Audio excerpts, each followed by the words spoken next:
क्या? फिर से मैं इसको रिपीट कर रहा हूँ, ये महत्वपूर्ण हाँ भाग है। जी, बहुत अच्छी। हाँ। हाँ जी। अभी जो भी हम प्रयास करें, जैसे देखेंगे परंपरा में जो भी हम लोगों ने अभ्यास किए, मतलब देखेंगे परंपरा में जो अभ्यास की बात कहे हैं, तो उसमें पहले मन को साधने की बात कहे, और उसके बाद जो है वो धारणा ध्यान समाधि की बात करते हैं। जो यहाँ पर बात हो रही है, यहाँ पर मन को साधने की बात पहले नहीं हो रही, यहाँ बात हो रही है पहले धारणा की वस्तु को तैयार करने की बात। तो जो धारणा की वस्तु है, जो ये बेसिकल अस्तित्व जैसा है, उस वस्तु को तैयार किया जा रहा है। कैसे? आप पठन कर रहे हैं, उस पर तर्क कर रहे हैं, ये धारणा की वस्तु तैयार हो रही है। इस वस्तु के साथ अब आपको मन का अभ्यास कराना है। परंपरा में क्या था? मन का अभ्यास बिना धारणा की वस्तु के, एक काल्पनिक जो भी चीज है उसमें उसको स्थिर करना, पहले तो संवेदनाओं को ही ये कर देना कि ये असत्य है, असत्य करके उस पर नियंत्रण पाना। यहां पर बाबा जी का देखेंगे मेथड ठीक उसके विपरीत है, पहले धारणा की जगह पे काम करने के लिए बोल रहे हैं। इस पुस्तक को पढ़ो, उसके बारे में सोचो, उसके बारे में चर्चा करो। अब वो सही स्वीकार हो रहा है, लेकिन फिर जीने में नहीं आ रहा है। जीने में इसलिए नहीं आ रहा है कि अब जो वो एक अभ्यास होना था, किसका? मन का। मन का अभ्यास था वृत्ति के संकेतों को ग्रहण करना। कौन से संकेत? जो विश्लेषण पूर्व आपने सही स्वीकार किया हुआ है। वृत्ति ने विश्लेषण करके जिस चीज को सही स्वीकार किया, मन को भी तो स्वीकारना होगा ना उसको। मन उसको स्वीकार करके कार्य व्यवहार में लाएगा। ऐसा होता नहीं है। इसलिए अपने को कई बार मतलब जो है चकित होते रहते हैं कि भाई जो हमने सही समझा वो हमारे जीने में क्यों नहीं आ रहा। इसलिए नहीं आ रहा कि जीने का जो बहुत बड़ा भाग है वो तो मन से चालित है, और मन का जो अभ्यास हुआ हुआ है वो शरीर मूलक विधि से हुआ हुआ है। तो उस अभ्यास को हमको बदलना होगा। बदलने के लिए हमको विधिवत अब हर क्षण सतर्क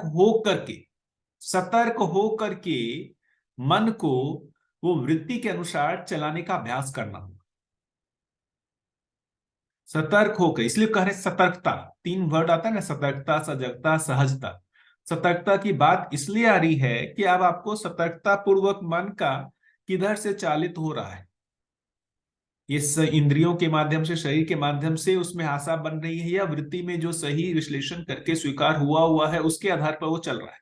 इसमें अपने को हमेशा एक तरीके से आत्मस्मृति बनाते हुए, मेरी स्मृति बनी हुई रहे कि भाई मैं कर रहा हूं, मैं उसको ऑब्जर्वर भी बना हुआ हूं। अभी ऑब्जर्वर क्या होता है, खत्म हो जाता है। ऑब्जर्वर का पता नहीं रहता है, सिर्फ कुछ कर रहा है ऐसा रहता है। तो ऑब्जर्वर बन जाना साथ ही साथ करते हुए, यही हुआ सतर्कता। ऑब्जर्वर बनेंगे तो किस बात के लिए बनेंगे कि भाई मेरा जो मन है, जो मैंने सही विश्लेषण करके जिसको सही स्वीकार किया है, उस आधार पर मेरे मन में आशा बन रही है कि नहीं बन रही है।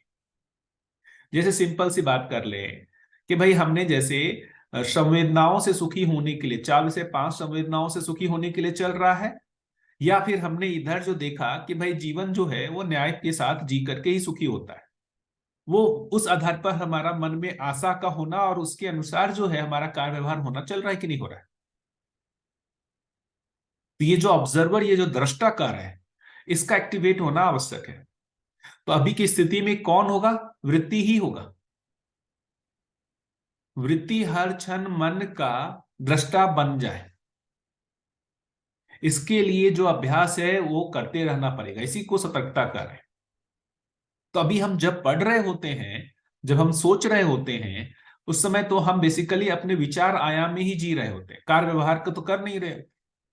तो जैसे ही विचार आयाम में रहते हैं सब चीजें ठीक लगती है, सही सही लगती है। लेकिन जैसे ही हम कार्य में आते हैं, उस समय हमारी सतर्कता खत्म हो जाती है, हमारा ऑब्जर्वर खत्म हो जाता है, और कार्य व्यवहार में वही काम कर रहे होती है चीजें जो पुराने अभ्यास से चली आ रही होती है। पकड़ में आ रही है बात?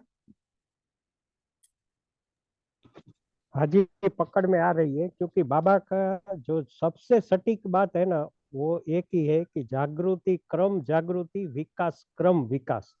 हमने परिचय शिविर भी सिर्फ सुना समझा नहीं, और अध्ययन शिविर भी सुना समझा नहीं, और हम सीधा आगे कूद पड़ते हैं। ये बड़ी समस्या है। तो नहीं नहीं, क्रमवार क्रमवार जाएंगे ना। नहीं, बिल्कुल क्रमबद्ध। देखिए, ये क्रम ही है। हम जो पठन कर रहे हैं और उसमें जो ये विश्लेषण कर रहे हैं, सही को समझने कर रहे हैं, ये भी एक क्रम है। हाँ ये जी, चीजें हमारे चित्त बरोबर में स्टोर हो रही हैं, विश्लेषित हो करके सही स्टोर हो रही है।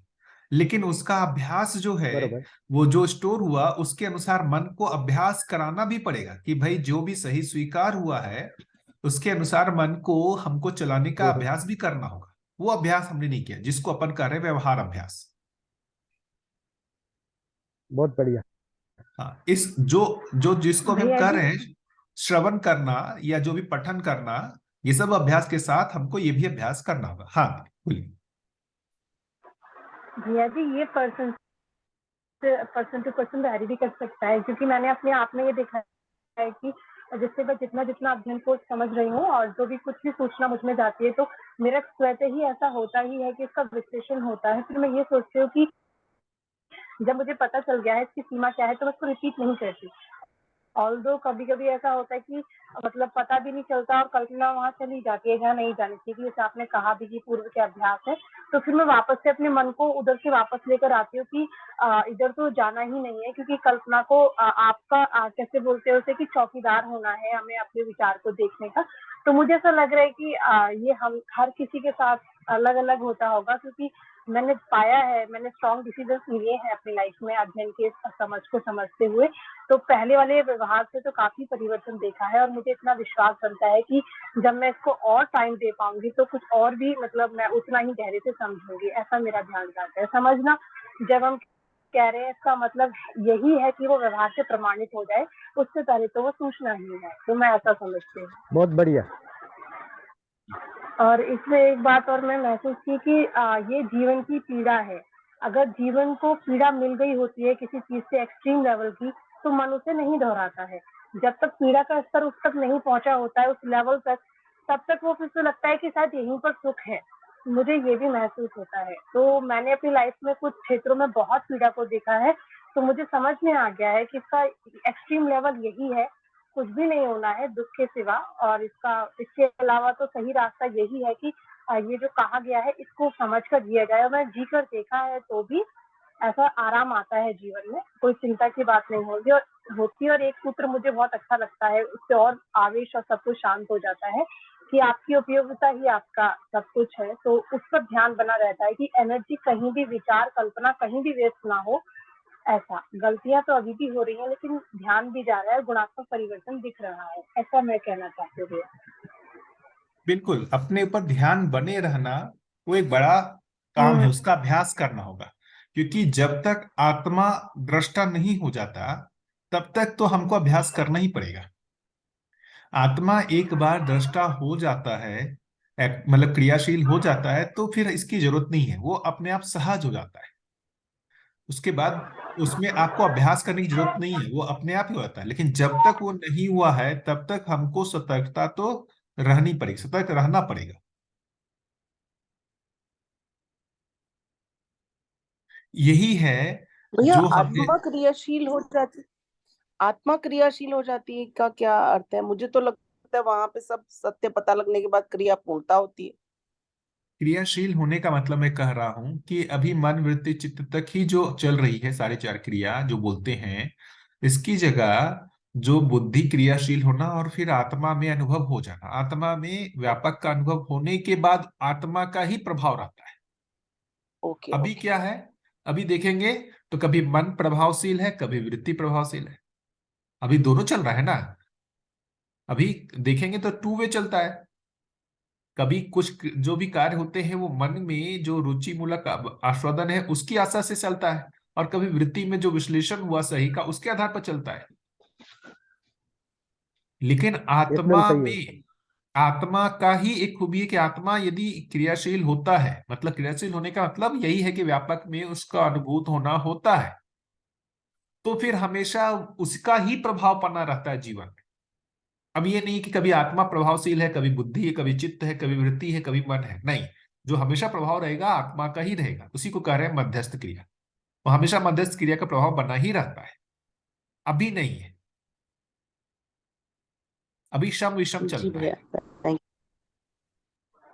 जी भैया जी, बहुत अच्छे से ध्यान गया, सच में ऐसा हाँ, ही है। तो ये एक चीज है। अभी सम विषम में देखेंगे, विषम वाला भाग ज्यादा है। उस विषम को सम करने के लिए अभ्यास, जो अभी अपन बात कर रहे हैं, विषम को सम करने का अभ्यास, लेकिन फाइनली होना तो मध्यस्थ है। तो विषम को सम करने के लिए जो अभ्यास कर रहे हैं वही सतर्कता है। विषम कम होते जाना, सम ज्यादा होते जाना। सम ज्यादा होते जाना का मतलब जीवन मूलक हो जाना, रुचि मूलक ज्यादा होना मतलब विषम। तो इसका बार बार अपने को अभ्यास करना पड़ेगा। अभ्यास का महत्व तो इसलिए है, यदि हमको ये समझ में आता है कि हम सिर्फ ये मानते हैं कि तर्क ही एकमात्र अभ्यास है जिससे हमारे जीने की सारी चीजें तय हो जाती हैं, ऐसा नहीं है। जो दीदी बता रही है ना कि भाई उसमें मतलब वो एक संकल्प बन जाना, मतलब कि भाई मन जो है वो जिस चीज को गलत स्वीकार कर, मतलब वृत्ति ने जिसको गलत मान स्वीकार लिया है, विश्लेषित कर लिया है, तो वो जीने में नहीं आना चाहिए। यदि फिर भी जीने में आता है, जैसे सिंपल सी बात कर ले, है ना, जैसे लोभ आवेश, हमने मतलब देख सोच लिया कि भाई ये जो है लोभ जो है वो एक तरीके का आवेश है। वो किस तरीके का अभाव का अभिव्यक्ति है। हमारे पास जितना भी है उसमें कहीं ना कहीं धन भय के कारण हम में ये लोभ आता है। ये विश्लेषण करने के बाद भी कभी ऐसी परिस्थिति आएगी फिर से लोभ आएगा।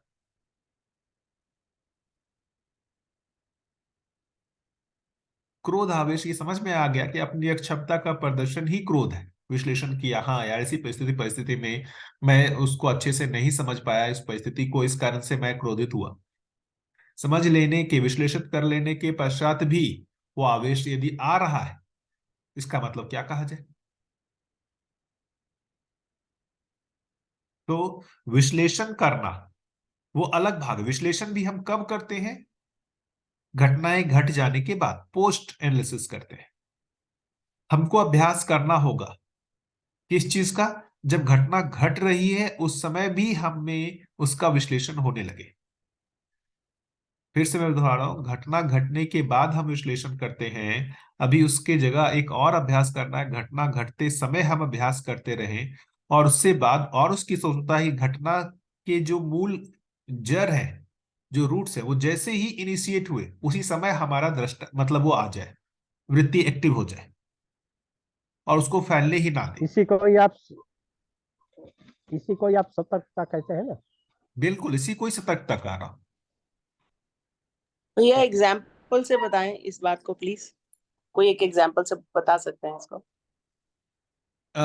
ठीक है, जैसे अभी अपन जो है कोई एक चीज जैसे मान लेते हैं कि हमारा किसी के साथ कुछ इंटरेक्शन हो रहा है पैसे का, है ना। तो अब कई बार क्या हुआ ना, मतलब मान लेते हैं कि भाई हमको लोभ का कुछ है आकर्षण पैसे के प्रति, तो हम क्या करते हैं, उसके साथ कुछ भी हम छल कपट करके हम उससे ज्यादा पैसा ले लेते हैं। ठीक है, ले लिया और फिर सारी घटनाएं घट गई। फिर बाद में एनालिसिस करते हैं, अरे यार मतलब मेरे को इतना ज्यादा क्या करना था, मतलब इतना झूठ बोलने की क्या आवश्यकता थी, मैनिपुलेशन करने की क्या आवश्यकता थी। कहीं ना कहीं वो हम वापस पोस्ट एनालिसिस करते हैं कि ये करने के लिए हमको ये करना पड़ा, मतलब हमको एक तरीके से मैनिपुलेशन करना पड़ा, कैलकुलेशन करना पड़ा, व्यवहार में उस तरीके की हमको जो है कॉम्प्लेक्सिटी लानी पड़ी, जो अक्सर बिजनेसमैन लोगों के साथ होता है। अब वो जो आपको बाद में एनालिसिस हुआ, ये एनालिसिस जब आप कर रहे हैं उसी समय आपको होने लगे। ये एनालिसिस जो बाद में हुआ, ये एनालिसिस उसी समय होने लगे कि जब दूसरे के साथ जब आप इंटरेक्ट कर रहे हैं और उस समय जब आप में ये एक तरीके से जो चल रहा है कैलकुलेशन मैनिपुलेशन, वो उस समय ही आपको उस समय उसका एनालिसिस होने लगे। और तीसरी की स्थिति कि जब ये एक तो आप उस पर अधिकार पा चुके हैं, लेकिन जैसे ही ये बीज रूप में स्टार्ट हो उसी समय देख ले कि अरे देखो ये स्टार्ट हो रहा है, मेरे लाभ दृष्टि स्टार्ट हो रहा है, उसको उसी समय संयत कर लेना। इसको किसी और दूसरे तरीके के आवेश में भी देखते हैं, कामावेश में भी देख सकते हैं। कई बार उस आवेश के जो होने के बाद जो हम मतलब बाद में करते हैं कि यार मेरा मतलब मैं संवेदनाओं से सुखी होने के लिए क्यों ऐसा किया, उसका तो सुख होता नहीं है, ऐसा वैसा सब किया, है ना। तो लेकिन फिर क्या होता है, मतलब वो बाद में जो किया वो होते समय जिस समय अब हमारे में उस संवेदनाओं सुखी होने के लिए आशा बन रही है, उस समय भी हमारा ध्यान चला जाए कि देखो संवेदनाओं सुखी होने के लिए हमारा प्रयास अब चालू हो गया है। तो हम जो एनालिसिस करते हैं वो पोस्ट एनालिसिस ज्यादा करते हैं। होते समय हम बेहोश हो जाते हैं, बेहोशी की अवस्था में चले जाते हैं। बेहोशी की अवस्था में जाना ही मतलब हुआ वृत्ति का डीएक्टिवेट होना, वृत्ति काम नहीं कर रहा है, यही हुआ बेहोशी। और इसके बाद जो करते हैं इसको पछतावा भी बोल सकते हैं ना। बिल्कुल। तो वही तो वृत्ति लेकिन हमेशा डीएक्टिवेट हो नहीं पाता है, मन के आवेश के कारण वो थोड़ी देर के लिए डीएक्टिवेट हो जाता है, मतलब ये चुप हो जाता है। लेकिन जैसे ही वो आवेश खत्म होता है वो वृत्ति फिर से एक्टिव होता है और वो उसका मूल्यांकन करता है। मूल्यांकन करके ही जो उसको क्षोभ होता है, ओहो। यही पछतावा है। मूल्यांकन करके जो उसको क्षोभ होता है कि ये गलत हुआ, वही उसका पछतावा है। अच्छा, तो उसी टाइम वृत्ति थोड़ी देर के लिए चुप हो जाती है ना। वृत्ति काम नहीं कर रही थी। देखिए जो पछतावा है, यदि वो घटना जिस समय घट रही है उसी समय वृत्ति काम करने लगता तो वो उसी समय उस पर नियंत्रण पा लेता ना। लेकिन उस घटना होते समय उस पर नियंत्रण नहीं पा पाता है, क्योंकि उस समय वो काम नहीं कर रहा होता है, बेहोश हो जाता है। बेहोश होने का मतलब वृत्ति को शट डाउन कर देता है मन। वो अब ओहो। उसको दूसरी तरीके से यूज करता है। वृत्ति को क्या यूज करता है कि जो मेरी आशा है उसको पूरा करने के लिए तुमको काम करना है। मन अपनी ओहो। आशा के लिए वृत्ति को काम करने के लिए मजबूर कर लेता है।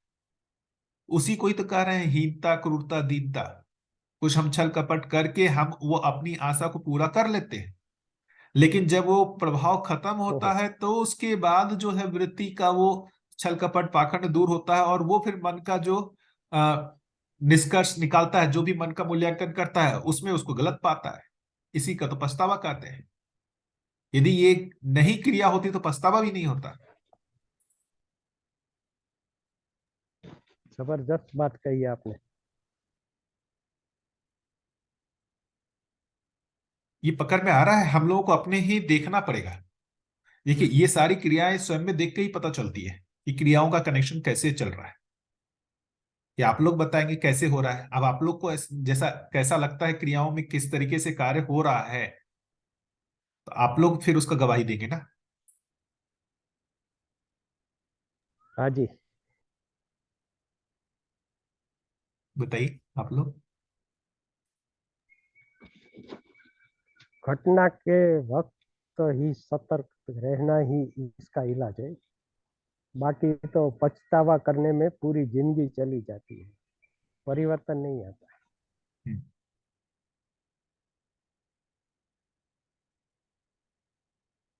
जी भैया जी, और मुझे एक बात आपको सुनते हुए और ध्यान गई, जैसे हम किसी संबंध को भी निभा रहे होते हैं तो थोड़ी नाराजगी हो जाती है या कुछ भी, तो अभी आपको सुनकर ऐसा एहसास आया कि जिस वक्त बातचीत भी हो रही है तो अपने पीछे माइंड में चलता रहे कि मतलब अच्छे से कि क्या कह रही हूँ मैं, या वो क्या कह रही है, या मैंने क्या कहा, इसका क्या अर्थ निकल सकता है, तो थोड़ा इससे और संबंध भी मधुर हो जाएंगे, ऐसी फीलिंग भी आई। क्योंकि सचमुच तो यही है कि बेहोशी में ज्यादातर टाइम हम रहते हैं और फिर चीजें खराब होती हैं, फिर उसे ठीक करने में बहुत एनर्जी जाती है। तो कुल मिलाकर अभी तो हम यही स्ट्रगल कर रहे हैं और उतना फिर अध्ययन में ज्यादा ध्यान और उतना गति नहीं पकड़ पा रहे हैं, ऐसा भी। क्योंकि एनर्जी को तो सेव करना पड़ेगा, तभी जाके अध्ययन में और अपने को लगा पाएंगे अच्छे से, ऐसा ध्यान गया। बिल्कुल।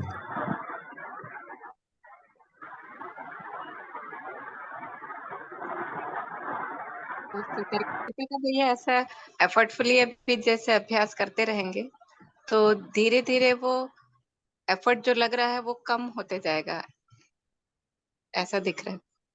इसलिए तो कहा सतर्कता, सजगता, सहजता। पहले सतर्कता, इसका अभ्यास हो जाना, मतलब इसके अभ्यास में निरंतरता हो जाना ही सजगता है। मतलब अच्छा, सतर्कता का अभ्यास करते करते करते करते अब हमको सजग हो गए। अब हमको सजग होने के लिए प्रयास नहीं करना है, मैं सजग हो चुका हूं। देखिए ना क्या बढ़िया। सजगता बात है। सजगता सतर्कता की स्थिति में नहीं आए ना, सतर्कता की स्थिति में सजगता के लिए आप अभ्यास कर रहे हैं। तो सतर्कता का जो टॉप है वही सजगता हो गया। और ये सजगता क्रम के बढ़िया है। हाँ, सजगता के बाद भी अब हम सजग हैं, लेकिन वहां पर भी हमको प्रयास करना पड़ रहा है ना। सम बने रहने का प्रयास करना है। और सहज हो जाने का मतलब अब कोई श्रम नहीं है, श्रम ही नहीं है, वो मध्यस्थ क्रिया हो चुका है, वही विश्राम की स्थिति है। तो अभी विषम में ज्यादा है, तब तक सतर्कता की आवश्यकता है, फिर सम में पहुंचेंगे, ऐसा भी। सम में पहुंच गए तो सजगता हो गई। बिल्कुल। जी, बहुत बढ़िया भाई, सम का मतलब बढ़िया ही है था। बुद्धि से क्रिया होना, बुद्धि से चालित होने लगा, क्योंकि बुद्धि को सम कहा गया है। हम्म, सम मध्यस्थ। फिर सहजता में मध्यस्थ, बढ़िया बिल्कुल। जी। भैया क्या इसमें भी दो स्टेप्स हैं? जैसे पहले, जैसे आपने बताया कि मन जो है उसके हिसाब से विचार आपके हो गए, पठन आप कर रहे हैं, आपको सही गलत का थोड़ा थोड़ा अंदाजा लग गया, और इनिशियल फर्स्ट स्टेज तो ऐसा रहेगा कि शायद मन, जिसे आप वृत्ति को आप बेहोशी कह रहे हैं, और मन ही उसके ऊपर हावी हो जाएगा, और आप मन की बात कर लेंगे, और बाद में पछतावे वाली वो जो स्थिति है वो आएगी। उससे ऊपर का क्या ऐसा कुछ स्टेप है कि विचार में आपके थोड़ा सा बदलाव आ गया, आपको सही गलत का थोड़ा थोड़ा अंदाजा लगने लगा, और फिर मन जो है, वो जो द्वंद्व है मन और वृत्ति का, वो आपको एंजाइटी देता है? तो क्या इसको ये माना जाए कि नेक्स्ट स्टेप ये है, अब जब तक आप पूरी तरह से अ, अच्छे से पठन कर लेंगे, अध्ययनरत रहेंगे, तो शायद ये एक जो वो है उसको उससे भी आगे निकल जाएंगे? तो क्या इसको इस तरह माना जाए कि अब मन जो है वो इतना हावी नहीं हो पा रहा वृत्ति पे कि वो उसको बेहोशी की हालत में आ पाए? अब वृत्ति पूरा, वृत्ति में वो चल रहा है द्वंद, और मन नहीं मान रहा, और आपके शरीर पे वो असर हो रहा है, क्या इसको इस तरह लिया जाए? बिल्कुल, वो ट्रांजिशन फेज में तो ऐसा ही है। जी इसी को जी। ये तो है ही। अभी देखिए कि कब तक है ये स्ट्रगल, तब तक है जब तक वृत्ति पूरा अधिकार नहीं पा लेता है मन पे। लेकिन यहाँ पर ये है कि देखिए ये मतलब इसको हम देखें टाइमिंग के साथ भी देख सकते हैं कि पहले जितना मतलब मन बिल्कुल ही डिनाई किए हुए था वृत्ति को, वो बिल्कुल मन अपने हिसाब से ही कर रहा था, लेकिन अब अध्ययन कर रहे हैं, अपन पठन कर रहे हैं, सोच रहे हैं, तो कुछ कुछ समय जो है वृत्ति का भी चलना शुरू हुआ है। तो ये जो वृत्ति के अनुसार मन का जो चलना शुरू हुआ है, इसकी टाइमिंग धीरे धीरे धीरे धीरे जो है इंक्रीज होती जाएगी। जितना इंक्रीज होगा उतना हम जो है वो रिलैक्स होते जाएंगे, और जितना कम रहेगा वो उतना एंजाइटी बना रहेगा। जी एंजाइटी जी का जी। टाइमिंग जितनी देर तक वो मतलब स्विच हुआ उल्टा मन के अनुसार वृत्ति, उतनी देर तक हम जो है अंदर समझ परेशान रहेंगे। और जितनी देर हम वृत्ति समझ के गई अनुसार बिल्कुल। मन होगा वो रिलैक्स होंगे। बिल्कुल बिल्कुल। करेक्ट। अभी भी अभी भी होता ही है, अभी पढ़ने के बाद भी कई बार हम लोग को प्रायश्चित मतलब पछतावा होता है कि यार इतना पढ़ लिया, जीवन पढ़ लिया है ना, सब कुछ पढ़ लिया, जीने की जगह पर वही लगता है कि यार वही इंद्रिय सुख की तरफ ही हम जा रहे हैं। 4 विषय 5 संवेदना ही सुख का स्रोत लगी हुई है, बनी हुई है। ये हम बार बार हम पछतावा करते ही रहते हैं, लेकिन फिर से होता वही है, कितना भी पछतावा करें हो वही रहा है। तो आश्चर्य होता है कि भाई इतना पछतावा करने के बाद भी हम कर तो वही रहे। होता ये कि नहीं होता है, पछतावा कितना भी कर लीजिए, आगे परिस्थितियां बनने पर फिर से वही घटनाएं घटती है, फिर से वही बेहोशी हो जाता है।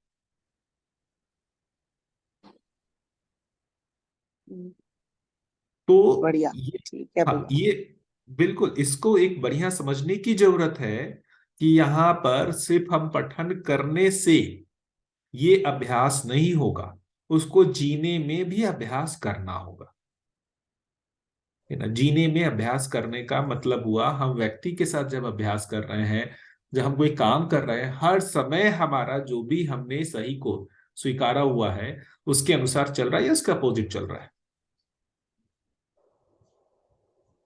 हम पठन बहुत कम समय करते होंगे, पठन और सोचने वाला काम कम समय होगा, जीने वाला भाग ज्यादा होता होगा। आप सोचिए ना, 24 आवर्स में आप कितना देर पठन करते होंगे, ये सब चीजों पे सोचते हैं, जैसे अभी कर रहे हैं।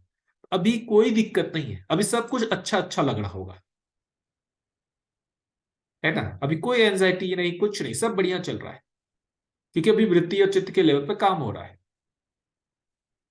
लेकिन ये कितना देर है, 24 घंटे का कितना देर है ये? 2 घंटा, 3 घंटा, 4 घंटा मान लेते हैं। 20 घंटा तो हम जी ही रहे जहां हम अध्ययन नहीं कर रहे हैं। तो वहां पर भी हमको जो जीने का जो है अभ्यास, जो भी 4 घंटा किया उसका अभ्यास करना होगा, वो अपन नहीं करते तो फंस जाते हैं। जी कविता जी, आप कुछ बोलना चाहे थे। हाँ, मैं अश्विनी शर्मा बोल रहा था। अच्छा अच्छा, हाँ, बोलिए। नमस्ते नमस्ते भैया। हाँ, वो बेटी का वो यूज कर रहा हूँ मैं। मेरा इंस्ट्रूमेंट थोड़ा खराब है। ऐसा था, ये वृत्ति में जो आता है वो जो हमारा पूर्वाभ्यास का जो चित्रण है, उस पर से जो बातें आती हैं तो उसके मुताबिक मन करेगा, तो फिर तो मन तो उन्हीं बातों में उलझा रहेगा ना। ये मेरी एक जिज्ञासा थी। और जब यानी कि पठन वगैरह से जो यानी कि सूचना आएगी और वो जो तुलन में न्याय की दृष्टि आने लगेगी, तब वृत्ति के मुताबिक अगर मन करेगा तो सही परिणाम आएंगे। मैं बिल्कुल सही देखिए, सोच रहा हूँ क्या? बिल्कुल देखिए, अभी क्या है ना कि सारी स्मृतियां तो चित्त में है। पूर्वाभ्यास जो है वो काफी यानी कि जो आपने सतर्कता कही, तो मुझे तो लगता है कि सतर्कता तो इसी में रखनी है कि पूर्वाभ्यास किस तरह से बीच में ना आए, जो पहले के चित्रण बने हुए हैं जिस तरह के।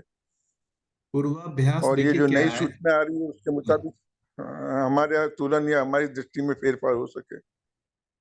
तो अभी हुआ क्या है कि मन में जो भी शरीर मूलक विधि से जीने की जो सुख का जो अभ्यास किया हुआ है, उन सब की स्मृति चित्त में बैठी हुई है। फिर से मैं रिपीट करूं, मन में शरीर मूलक विधि से जो भी 4 विषय 5 संवेदनाओं से सुखी होने का बहुत लंबा अभ्यास हुआ है, उस सब की स्मृति चित्त में बैठी हुई है। तो मन में वो आशा हमेशा बनी हुई रहती है, तो वो आशा के समर्थन में वो चित्त की स्मृतियां हमेशा ओपन रहती है। तो वो स्मृतियां जो काम कर रही हैं चित्त में, वो बेसिकली मन की उस आशा के अर्थ में काम कर रही है। मन में यदि मान लेते हैं कि किसी भोजन के आस्वादन के लिए हुआ, तो वो स्मृतियां चित्त की खुल जाती है। कोई दूसरे संवेदनाओं से सुखी होने के बाद वो स्मृतियां खुल जाती हैं। अब उसके साथ साथ जो अभी अपन पठन कर रहे हैं, सोच रहे हैं, विचार कर रहे हैं, इसकी भी स्मृति चित्त में बन रही है, जिसको अपन कह रहे हैं सही की स्मृति चित्त में बन रही है, जिसको अपन जीवन मूलक कहें कि मैं जीवन शरीर हूं, है ना। ये सब सहअस्तित्व में है, पूरकता है, न्याय है, मूल्य है, इसके भी स्मृति बन रही है। तो जो उसमें बन रही है, तो अब यदि मन की उस आशा से यदि आपने थोड़ा सा भी उसमें नियंत्रण पाया है, तो वो स्मृतियां भी वृत्ति को मिलती है। तो उसके विश्लेषण से, जैसे कोई व्यक्ति सामने आया, तो भाई उस व्यक्ति को देख करके आप में मन में किस आशा से उसके लिए, मतलब मन में उससे मान लीजिए कि कुछ लाभ कमाना है, इस आशा से जो है वो अब आप उसके लिए साथ व्यवहार कर रहे हैं, या फिर आप में चित्त में जो न्याय है, न्याय का जो स्मृति बना, जो वृत्ति में विश्लेषण पूर्वक वहां बना हुआ था, वो एक्टिव होता है। उसके अनुसार आपका उसके साथ इंटरेक्शन होगा। यदि वो न्याय एक्टिव रहा उस समय, तो आप उसके साथ अच्छा व्यवहार कर पाएंगे। यदि ये उसके साथ आपका लाभ वाला पार्ट एक्टिव रहा, तो अब आप उसके साथ जो है लाभ के हिसाब से ही व्यक्त होंगे, सारा कैलकुलेशन ही चलेगा। अभी देखिए ना, हम जितने लोगों के साथ मिलते हैं, विश्वास जो मूल्य है हम लोगों को क्यों नहीं दिखता है जीने में? क्योंकि कहीं ना कहीं वो आदमी, ये यदि उसको भास हो गया कि ये अपनी लाभ दृष्टि से हमारे साथ व्यवहार कर रहा है, ना कि न्याय दृष्टि से, तो लाभ दृष्टि और न्याय दृष्टि का मतलब समझ में आना चाहिए हम लोग को। वो उसको कम्युनिकेट होता है। यदि लाभ दृष्टि से हमारा उसका व्यवहार हो रहा है, तो उसको पता चलता है और उसका विश्वास नहीं बनता है। और यदि न्याय दृष्टि से हमारा उसके साथ व्यवहार हुआ, तो इसका पता उसको चलता है और विश्वास हो पाता है। तो लाभ दृष्टि और न्याय दृष्टि का मतलब है कि लाभ दृष्टि का मतलब हुआ, मतलब मन की जो आशा है इंद्रिय मूलक, उसी अर्थ में ही सारे भौतिक सुख सुविधा है, उसी अर्थ में ही लाभ दृष्टि एक्टिव होती है। न्याय दृष्टि कब होगी? जब चित्त में कुछ न्याय की बात होगी, तब तो न्याय दृष्टि एक्टिव होगी। चित्त में कुछ है ही नहीं, तो न्याय दृष्टि कैसे एक्टिव होगी? तो न्याय दृष्टि एक्टिव होने के लिए ये सारे प्रोसेस है, पूरे पुस्तक को पढ़ना, उस पर सोचना, विचार करना, वो न्याय दृष्टि उसके बिना एक्टिव हो गई नहीं। बढ़िया। भैया जी, न्याय से एक प्रश्न था मेरा, जिससे हम ऐसे देखते हैं पूरे दर्शन को कि हम प्रमाणित होने का मतलब भी इतना ही है कि हम सभी आयामों में न्याय को प्रमाणित कर पाए। तो जैसे अभी आपने भी कहा कि न्याय दृष्टि मतलब डेवलप होता नहीं है, तो मैं आपसे पूछना चाहती हूँ, क्या जो न्याय है वो 0 और 1 है, या न्याय गुणात्मक रूप से कोई परिवर्तन है कि एक मानव जागृति क्रम में कुछ कुछ आयामों में अपने आप को न्याय के रूप में कुछ पल और कुछ पल नहीं अपने आप को प्रमाणित कर पाता है, और उसका ये ग्राफनेस में बढ़ता है, ग्रेजुअली बढ़ता है, और एक टाइम आता है जब वो 100% न्याय को प्रमाणित कर पाता है। शायद इसे जागृति कहते हैं। मतलब मैं सब आपसे पूछ रही हूँ, मेरे खुद का ऐसा सोचना है, आपने जो देखिए दीदी, वही कह रहा हूँ, चित्त में एक 0 1 होता है क्या, कि जो चित्त में जो भी स्मृतियां हैं वो सब के सब रुचि मूलक ही हैं, या सब के सब जो देखेंगे, जो अस्तित्व में है वास्तविकता, जो अभी अपन पठन कर रहे हैं, जो सब सोच रहे हैं, क्या सब वही भरा हुआ है, मतलब जीवन मूलक ही है, या दोनों है? यदि मैं दोनों देख पाती हूँ। कभी कभी हम थोड़ा न्यायप्रिय भी हो पाते हैं और कभी कभी अन्याय करते हैं, जाने अनजाने, तो कभी जानबूझकर होता है, पता नहीं चलता है इसका भी। अभी मैं दोनों को देख पाती हूँ। दोनों है। अब उसमें जिसका कंटेंट ज्यादा होगा वही जीने में भी ज्यादा आएगा।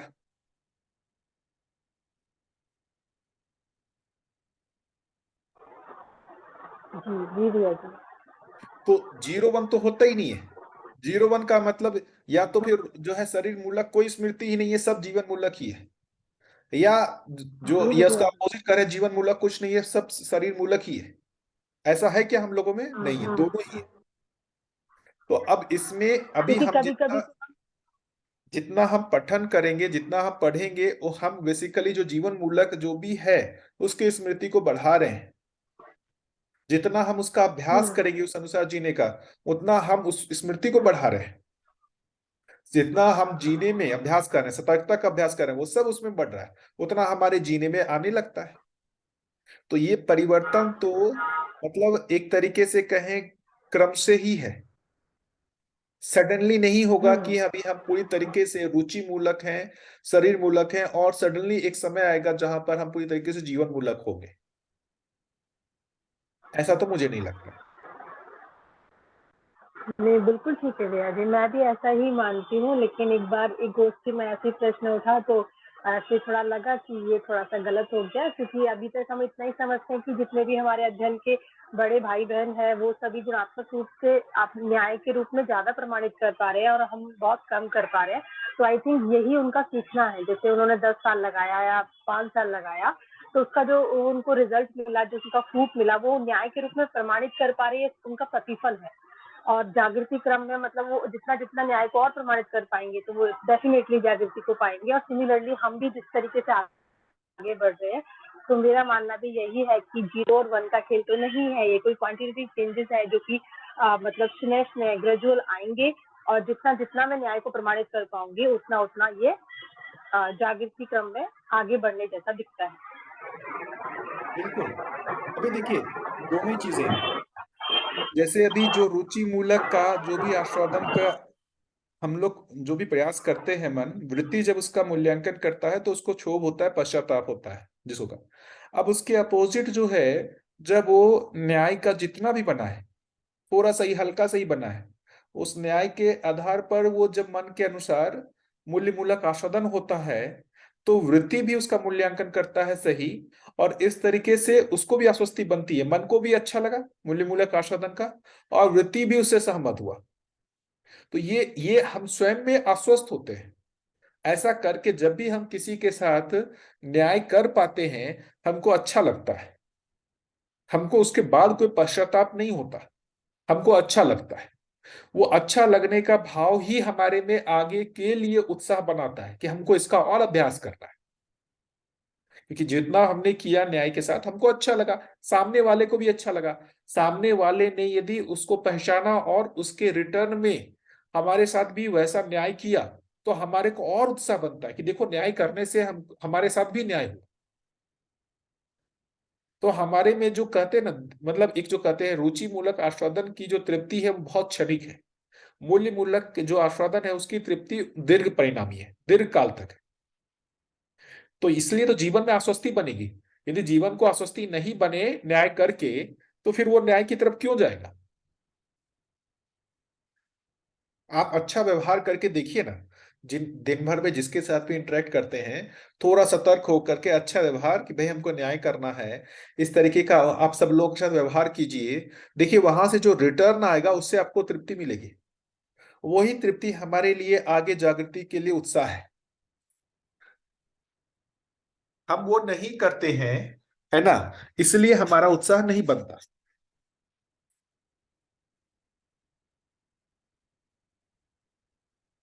तो एक बहुत बड़ा भाग है जिसको अपन बार बार कर रहे हैं, ये इस अभ्यास को करना। किस अभ्यास को करना? कि भाई मन के आधार पर चित्त वृत्ति का चालित होना, या फिर जो वृत्ति में सही विश्लेषण हो के चित्त में स्टोर हो रहा है उसके आधार पर मन का चलना। ये बहुत हमको लंबा समय लेगा इस अभ्यास में। मतलब इंडिविजुअल पे डिपेंड करता है, उसको मैं वो नहीं कर रहा हूं कि सबके लिए एक ही होगा, समय लगेगा सबको। ये सम होने में, विषम से सम होने में ये लंबा समय लगेगा। और हम लोग यदि इस अभ्यास को नहीं पहचान पाते हैं और सिर्फ इसको दर्शन को ऐसा देखा कि ये तो भाई एक समझने की वस्तु है, इसको हम समझ रहे हैं, सही समझ रहे हैं, डिस्कशन कर रहे हैं, एक दूसरे से बातचीत कर रहे हैं, इतने से काम हो जाएगा, तो हम हमेशा ही वो करते रहेंगे, पछतावा ही करते रहेंगे, जीने से हमेशा अपने आप को कुंठित ही होते रहेंगे। यार मेरे जीने में आ नहीं रहा है, मेरे जीने में आ नहीं रहा है, मैं तो रोज पठन कर रहा हूँ, रोज जो है चर्चा कर रहा हूं, है ना, तो भी मेरे जीने में क्यों नहीं आ रहा? क्योंकि हमने उस जीने में उसका अभ्यास नहीं किया, सतर्कता का अभ्यास नहीं किया। यही मेरा ध्यानाकर्षण है। हम बहुत बढ़िया। दर्शन को पूरी तरीके से सिर्फ हम जो है ना वैचारिक धरातल पर, ये भाई एक बहुत बड़ा चीज आया है, दर्शन बहुत बढ़िया चीज आया है सबको लॉजिकली इसको चुप कराने में, लॉजिकली इसको चकित कराने में। हम दूसरे को बताते हैं, है ना, सारी चीज हम दूसरे को चकित करने के लिए इस दर्शन को यदि प्रयोग कर रहे हैं तो हमारे को तृप्ति नहीं मिलेगी, क्योंकि ये लॉजिकली बहुत स्ट्रांग है। और हम लॉजिकली इसको समझ भी सकते हैं, एक हद तक लॉजिकली समझ में भी आ जाता है, ये लॉजिकली हम दूसरे को कम्युनिकेट भी करा पाते हैं, है ना। तो वो बेसिकली हमारे को श्रेष्ठ मान भी लेता है, तो भी हमको तृप्ति नहीं बनती मिलती है यदि हमने जीने में उसका अभ्यास नहीं किया। जीने में अभ्यास का बहुत बड़ा भाग, जिसको व्यवहार अभ्यास कह रहे हैं, जिसको न्याय कह रहे हैं, न्याय में जो तृप्ति होना है उसका अभ्यास हमने यदि नहीं किया है।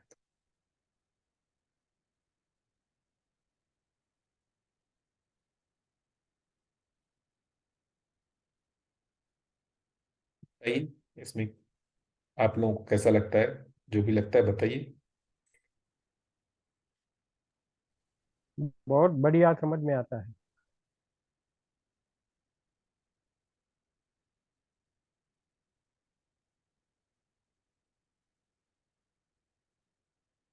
बार बार इसका अभ्यास करना होगा, सतर्कता का अभ्यास, मतलब हमेशा हमारा वृत्ति, मन जो भी कर रहा है, मतलब वो शरीर मूलक विधि से कर रहा हो, या फिर जो चित्त में जो सही है, जो जीवन मूलक कहा उसके आधार पर कर रहा हो, दोनों ही समय वृत्ति उसका दृष्टा बने रहा है। इसका अभ्यास तो करना ही पड़ेगा हम सभी लोगों को। इसी को श्रवण निरीक्षण कहें या सतर्कता कहें या जो भी भाषा कहें, इसका अभ्यास करना होगा। ये दर्शन सिर्फ ये उस बात के लिए नहीं है कि अस्तित्व कैसा है इसको हम लॉजिकली सिर्फ समझ लें, लॉजिकली समझ में आ जाता है भाई क्या है अस्तित्व का कहने का। सत्ता में संप्रति प्रकृति, प्रकृति व्यापक है, जड़ इकाई चैतन्य इकाई है ना। जड़ इकाई को बेसिकली हम देख लेते हैं पदार्थ प्राण जीव और ज्ञान में, सब चीज में। चैतन्य इकाई जीवन है, जीवन के 5 भाग है, मन वृत्ति चित्त बुद्धि आत्मा, ये सारा कुछ हम कर लेते हैं। तो लॉजिकली तो हमारा सब सेट हो गया, लेकिन जैसे ही हम बुक्स को छोड़ दिए, डिस्कशन करना छोड़ दिए, जीने में तो वही सारी चीजें आ रही हैं। जीने में तो जीवन का पता नहीं है, जीवन में तो जीने में व्यापक का पता नहीं है, जीने में तो वही 4 विषय 5 संवेदनाएं ही हावी हैं, रुचियां ही हावी हैं, 4 विषय 5 संवेदनाएं इंद्रिय ही हावी हैं, उनकी तृप्ति ही हमारे लिए प्राथमिक बना रहता है।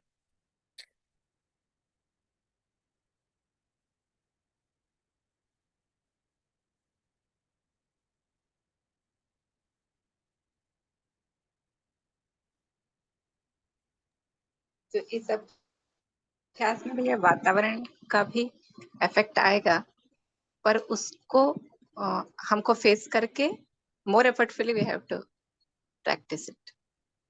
बिल्कुल वातावरण का बहुत बड़ा रोल है, क्योंकि आप आंखों से जो देख रहे हैं सुन रहे हैं ना, वो सारी चीजें जाकर के वो स्टोर हो रही है चित्त में। आप जो चीजें देख रहे हैं सब कुछ वो स्टोर होते जा रही है चित्त में।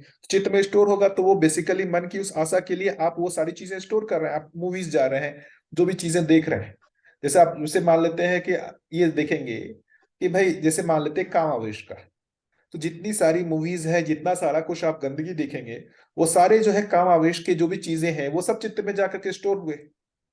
और मन तो पहले से ही इंद्रिय मूलक आस्वादन में वो लगा हुआ है, और उसके लिए उसको चित्त में इतना सारा मिल गया, तो वो पूरा पिटारा खुल जाता है। तो इसलिए वातावरण का भी रोल है। तो हमको निर्णय पूर्वक वो वातावरण भी चूज करना पड़ेगा कि जहां पर ये सारी गलत जो चित्त में जा रही है, स्टोरेज हो रही है, वो ना हो। या फिर हमें इतनी सतर्कता हो जाए कि हम उसको अंदर जाने ही नहीं देंगे। वहां पर भी रह के अभ्यास हो सकता है, ऐसा नहीं है कि हमको वातावरण को, एक वो अपनी क्षमता पर निर्भर है। यदि एक लगता है कि भाई वातावरण ही हमको दबा दे रहा है, तो कुछ दिन के लिए उस वातावरण से अलग हटके ऐसे वातावरण में हमको अपना अभ्यास करना चाहिए, जहां बस स्वयं पर विश्वास हो जाए कि नहीं भाई अब हमारे पर वो निगेटिव वातावरण भी प्रभाव नहीं करेगा। तो कुल मिलाकर के स्वयं पर वो विश्वास की बात है कि हमारे पर वो वातावरण हावी होता है या नहीं होता है। अपनी क्षमता पे डिपेंड करेगा, ये बढ़िया बात है ना, जरूरी नहीं कि वातावरण प्रभाव करे ही। जागृत आदमी तो कहीं पे ही रहेगा, जैसे बाबा जी ही थे, उन पे तो कोई प्रभाव नहीं था, क्योंकि उनमें वो जाता ही नहीं था अंदर, हमारे में चला जाता है। तो वही वही वातावरण ही पूरी तरीके से, मतलब वातावरण है प्रभावी, लेकिन सिर्फ वातावरण का ही रोल है ऐसा नहीं है, उसमें आपका भी रोल है कि आप उसको जो है फिल्टर करके अंदर जाने दे रहे हैं या नहीं दे रहे हैं। बहुत बढ़िया। है। तो जब तक ऐसा क्षमता को लगता और है, इंक्रीज करने की भी बात है। हाँ बिल्कुल, मतलब वही उसमें एक्चुअली में वही अभ्यास है। जैसे मान लेते हैं हम सजगता का अभ्यास करते हैं, सतर्कता का अभ्यास करते हैं, तो वातावरण कई बार यदि प्रतिकूल है तो हम बहुत स्ट्रगल करने लगते हैं। स्ट्रगल करते करते हम एक बार ऐसा होता है कि यार मेरे से नहीं हो पाएगा, गिव अप करने की पोजीशन पे आ जाते हैं। तो उस समय हमको उस वातावरण को छोड़ देना चाहिए, जिस समय मतलब हमको लगता है कि हम गिव अप कर दे रहे हैं और हमसे हो नहीं पा रहा है। उस वातावरण को छोड़ के दूसरे वातावरण में जाकर के अभ्यास करना चाहिए। सतर्कता का अभ्यास तो दोनों ही स्थितियों में कर रहा हूं। तो हम सतर्कता का अभ्यास जाकर के दूसरी स्थिति में हम करते हैं अच्छे ऐसे वातावरण में जहां पर वातावरण का स्ट्रगल नहीं है।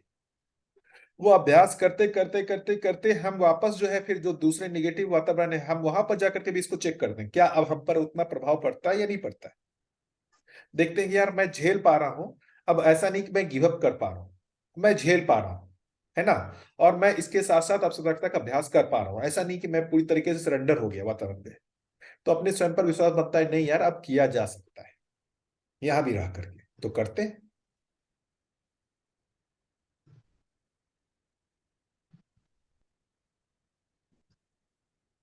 ठीक है। बहुत बहुत बढ़िया ध्यान आकर्षण भैया की क्षमता को इंक्रीज करेंगे तो वातावरण ग्रेजुअली अपने को उसका इफेक्ट जो है वो कम होगा।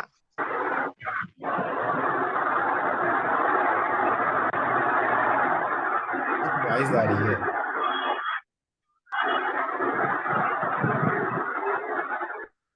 ये आवाज आ रही है। हाँ, या तो बाहर से कुछ कनेक्शन। हाँ हाँ जी, जी भैया जी। हाँ जी, बोलो बहन जी आप। नहीं भैया जी, आप रखो, मैं रखूंगी आपके पास। हाँ जी, मेरी समझ एक ऐसी है, जैसे आपने बोला ना कि सहजता और सतर्कता और जागरूकता उसी क्षण जरूरी है। इसमें मैंने ऐसा समझा है कि रिटर्न प्रोसेस नहीं है। मैं वातावरण में आ गया, प्रभावित हो गया, क्रोध कर दिया, तो फिर उसका परिणाम मेरे को भुगतना ही पड़ेगा। रिटर्न प्रोसेस है ही नहीं अस्तित्व में। एक बार दूध के अंदर एक बूंद दही की गिर गई, फिर उसका दूध नहीं बन सकता। ऐसा ही ऊर्जा का है कि एक बार हम प्रभावित हो गए तो सतर्कता इसलिए जरूरी है, जागरूकता इसलिए जरूरी है कि जब घटना घटती है उसी समय ही हमें सतर्क रहना पड़ेगा। बाकी तो पछतावा के सिवा और कुछ रास्ता ही नहीं है। बिल्कुल, वो तो अभ्यास करना ही पड़ेगा। देखिए ना, लोगों ने बहुत कठिन कठिन अभ्यास जो है लिखा हुआ है परंपरा में, अभी ही मैं मिला था किन्हीं से, वो सन्यासी परंपरा है, वो औरत की तरफ देखते ही नहीं है। मतलब उनका ये अभ्यास, औरत की ओहो। तरफ नहीं देखना है ना। मतलब उनके उनके कभी औरत के मतलब उनके सामने नहीं बैठते हैं, उनके सामने नहीं चलते हैं। तो ये अभ्यास कुल मिला करके देखेंगे क्या है, वो इसके अर्थ में बलपूर्वक बेसिकली संवेदनाओं को नियंत्रित करने का, हम बाहरी वातावरण को हम बलपूर्वक ऐसा बना रहे हैं कि हमारे अंदर वो ना आए।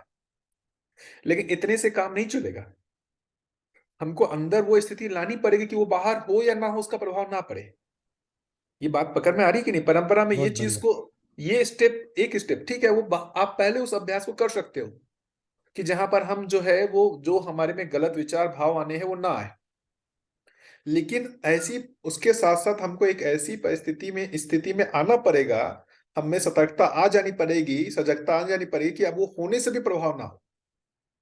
वो स्टेप को मिस कर दिया, अब वो सिर्फ एक कर्मकांड के रूप में आ गया फिर कि नहीं बैठ रहा है। अरे भाई नहीं बैठ रहा है, उसका क्या कारण है? मूल कारण क्या है? कुल मिलाकर के संज्ञानीयता के आधार पर संवेदनाएं नियंत्रित होती हैं। इस जगह तक पहुंचने के लिए हमने वो एक पहला स्टेप का वातावरण का अभ्यास किया हमने, कि वैसा होने से यदि हमें कुछ होता है, अब वो गौण हो गया और ये चीज प्राथमिक हो गया। इसका तो परिणाम भी बहुत गलत आ सकता है ऐसा करने से तो। नहीं, मैं बस एक उदाहरण दे रहा हूं, जो वातावरण की बात आई ना, तो शुरुआती के लिए ठीक है, वो कोई गलत नहीं कह रहा हूं मैं इसको। तो वो इसलिए है कि नहीं, भाई सही है, लेकिन हाँ, जैसे अभी अभी देखेंगे ना, आप पूरी चकाचौंध वाली दुनिया में रहे और दर्शन का अभ्यास करे, हो ही नहीं पाएगा। आप जिधर भी देखेंगे सारी जगह आपको जो पोस्टर्स, होर्डिंग, मोबाइल और जो टीवी, सब जगह आप में से कोई सही चीज तो आ नहीं रहा है, सब गलत ही चीज आ रही है, सब रुचि मूलक आस्वादन के साथ ही आ रहा है। और अब आप उसके साथ इसको अभ्यास करेंगे तो बहुत ही कठिनाई में पड़ जाएंगे। आप हर समय गिव हम्म, अप वाले मूड में आ जाएंगे, मतलब हर समय आपका मन ही हावी हो जाएगा। सही है। करके देखिए ना, आप हम सभी लोग जो है ऐसे वातावरण में रह के देखिए ना, क्या हो पाता है? हम गिव अप करते हैं, हमारा स्विच ऑफ हो जाता है, मन ही हावी हो जाता है, वृत्ति का तो काम ही खत्म, क्योंकि मैक्सिमम टाइम जो है वृत्ति को बेहोश करके रखता है।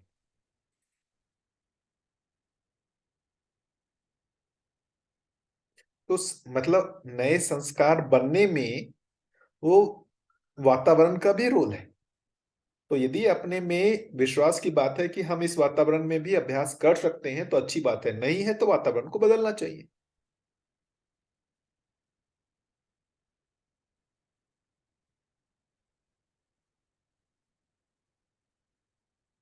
ठीक है। बहुत बढ़िया। इसलिए देखिए, पहले जो भी बाबा जी ने करवाया, पूरी पुस्तक का पठन करवाया। भाई चित्त में कुछ तो रहे तब तो न्याय की दृष्टि बनेगी। न्याय का कोई वस्तु ही नहीं है, न्याय की दृष्टि कैसे बनेगी? न्याय की वस्तु ही नहीं है तो न्याय की दृष्टि कैसे बनेगी? दृष्टि बनने के लिए न्याय की वस्तु तो चाहिए। तो ये सारा पढ़ करके हम न्याय की वस्तु हम चित्त में बन रही है, वो चित्त में न्याय की वस्तु बनेगी तब तो वृत्ति को वो वस्तु मिलेगी और उससे उसकी दृष्टि डेवलप होगी। तो ये जो प्रोसेस है, एक पहला जो बहुत बड़ा भाग है जिसको शास्त्राभ्यास कर रहे हैं, वो शास्त्राभ्यास बेसिकली आप में वो आगे जो अब करना है व्यवहार अभ्यास, है ना, उसके लिए आपको तैयार कर रहा है। लेकिन आपको शास्त्राभ्यास के साथ साथ भी व्यवहार अभ्यास करना है और कंटिन्यूअसली शास्त्राभ्यास भी करते रहना है, कि जब तक पूरा हमारा स्मृति में नहीं आ जाता है। हाँ हम जी। लोग हम लोगों से एक गड़बड़ी होती है, हम शास्त्राभ्यास पे बहुत बल देते हैं और व्यवहार अभ्यास पे कम देते हैं। अपने को व्यवहार ओहो। अभ्यास पे भी समय देना होगा। एकदम सही है। बताइए इस मुद्दे पर और कुछ हो, सोचिए सभी लोग। मैं तो देखिए, मैं अपने निष्कर्ष बता रहा हूं, जो मैं सोचा हूं, मेरे को जो चीजें दिख रही हैं जिस तरीके से, और जो मैं अभ्यास कर रहा हूं वो मैं आपको बता रहा हूं, है ना। इसमें आप लोग कैसे कर रहे हैं, आप लोग कैसा लगता है, आप लोग बताएंगे तो साथ में मतलब हम भी कुछ और अच्छा निकाल पाएंगे साथ में मिल करके।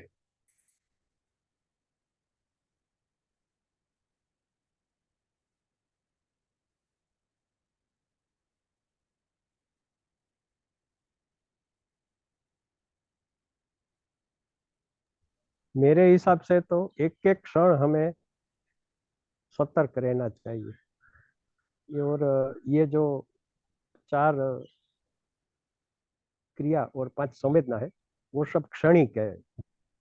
जैसे खाने में एक क्षण आनंद आता है, सेक्स में एक क्षण आनंद आता है, तो हम क्षण से बहुत गहरे से जुड़े हैं। तो एक एक क्षण हम जागरूक रहेंगे, सतर्क रहेंगे ना, तो ही बात बनेगी।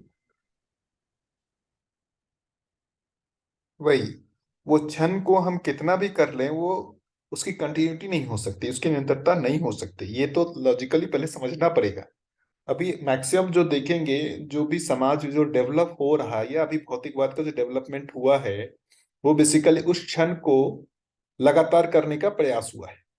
अभी इस क्षण में इसका हाँ सुख, दूसरे क्षण में इसका सुख, तीसरे क्षण में इसका सुख, तो वो क्षण क्षण को मतलब कंटिन्यूस बनाने का कोशिश कर रहे हैं। तो ये कर रहे हैं कि जैसे अभी इस क्षण में ये, दूसरे क्षण में ये, तीसरे क्षण में ये, चौथे क्षण में ये यदि लगातार मतलब हर क्षण को आपने यदि सुख प्राप्त दे दिया, सुख दे दिया, तो वो कंटिन्यूस हो गया। लेकिन हो ही नहीं पा रहा है ना। ऐसा हो जाता तो नहीं, समस्या ही नहीं था, सारे समस्या का निदान हो गया होता। हो नहीं पा रहा है, बहुत बढ़िया, सही है। झंझट यही है। सच में।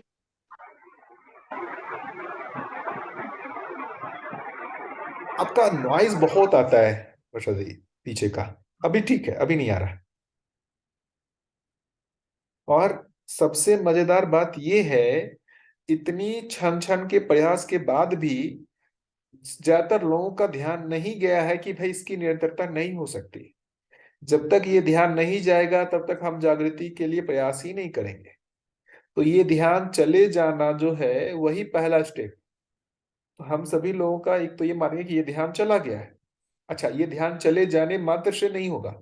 अब वो ध्यान चले जाने के बाद जो है दूसरे लेवल का अभ्यास करना होगा, जो अभी अपन बात कर रहे थे, शास्त्राभ्यास। उसके साथ साथ जो है वो व्यवहार अभ्यास और कंटिन्यूअसली सतर्कता का अभ्यास।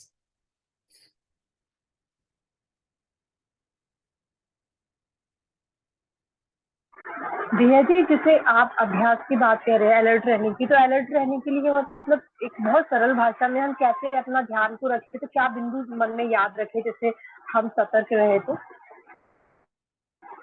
वही देखिए, ये अब सतर्क रहने का अभ्यास का यही एक चीज है। उसके लिए हम लोगों को थोड़ा सा ये चीज का एनालिसिस तो होना पड़ेगा कि भाई मन जितना भी प्रयास करे उससे उसको सुख नहीं मिलता है, तो हमको अभ्यास करना, ये प्राथमिकता है। यही जो आप बोल रहे हैं ना, वो प्राथमिकता के आधार पर होता है। प्राथमिकता होती है तो हमारा सतर्कता बना रहता है। तो कोई ना कोई आवेश हमारे को किसी एक क्षण में लंबे समय के लिए उलझा लेता है। जैसे होता है लाभ का एक आवेश, तो एक लंबे समय तक हमारे को उलझा के, लंबे समय तक हमारे वृत्ति को, बीच बीच में वृत्ति जागने की कोशिश करता है, फिर भी वो वृत्ति को फिर से चुप करा के सुला देता है। काम आवेश लंबे समय तक उलझा के रखा। क्रोध आवेश, वो भी एक समय में मार्तस्य आवेश। तो ये सारे आवेश जो है ना, वो एक एक क्षण में हमको लंबे समय तक उलझा के रख देते हैं। अभी तो देखें कि बहुत बड़ा जो धन का भय है, वो हो सकता है हमको उलझा के रख दे।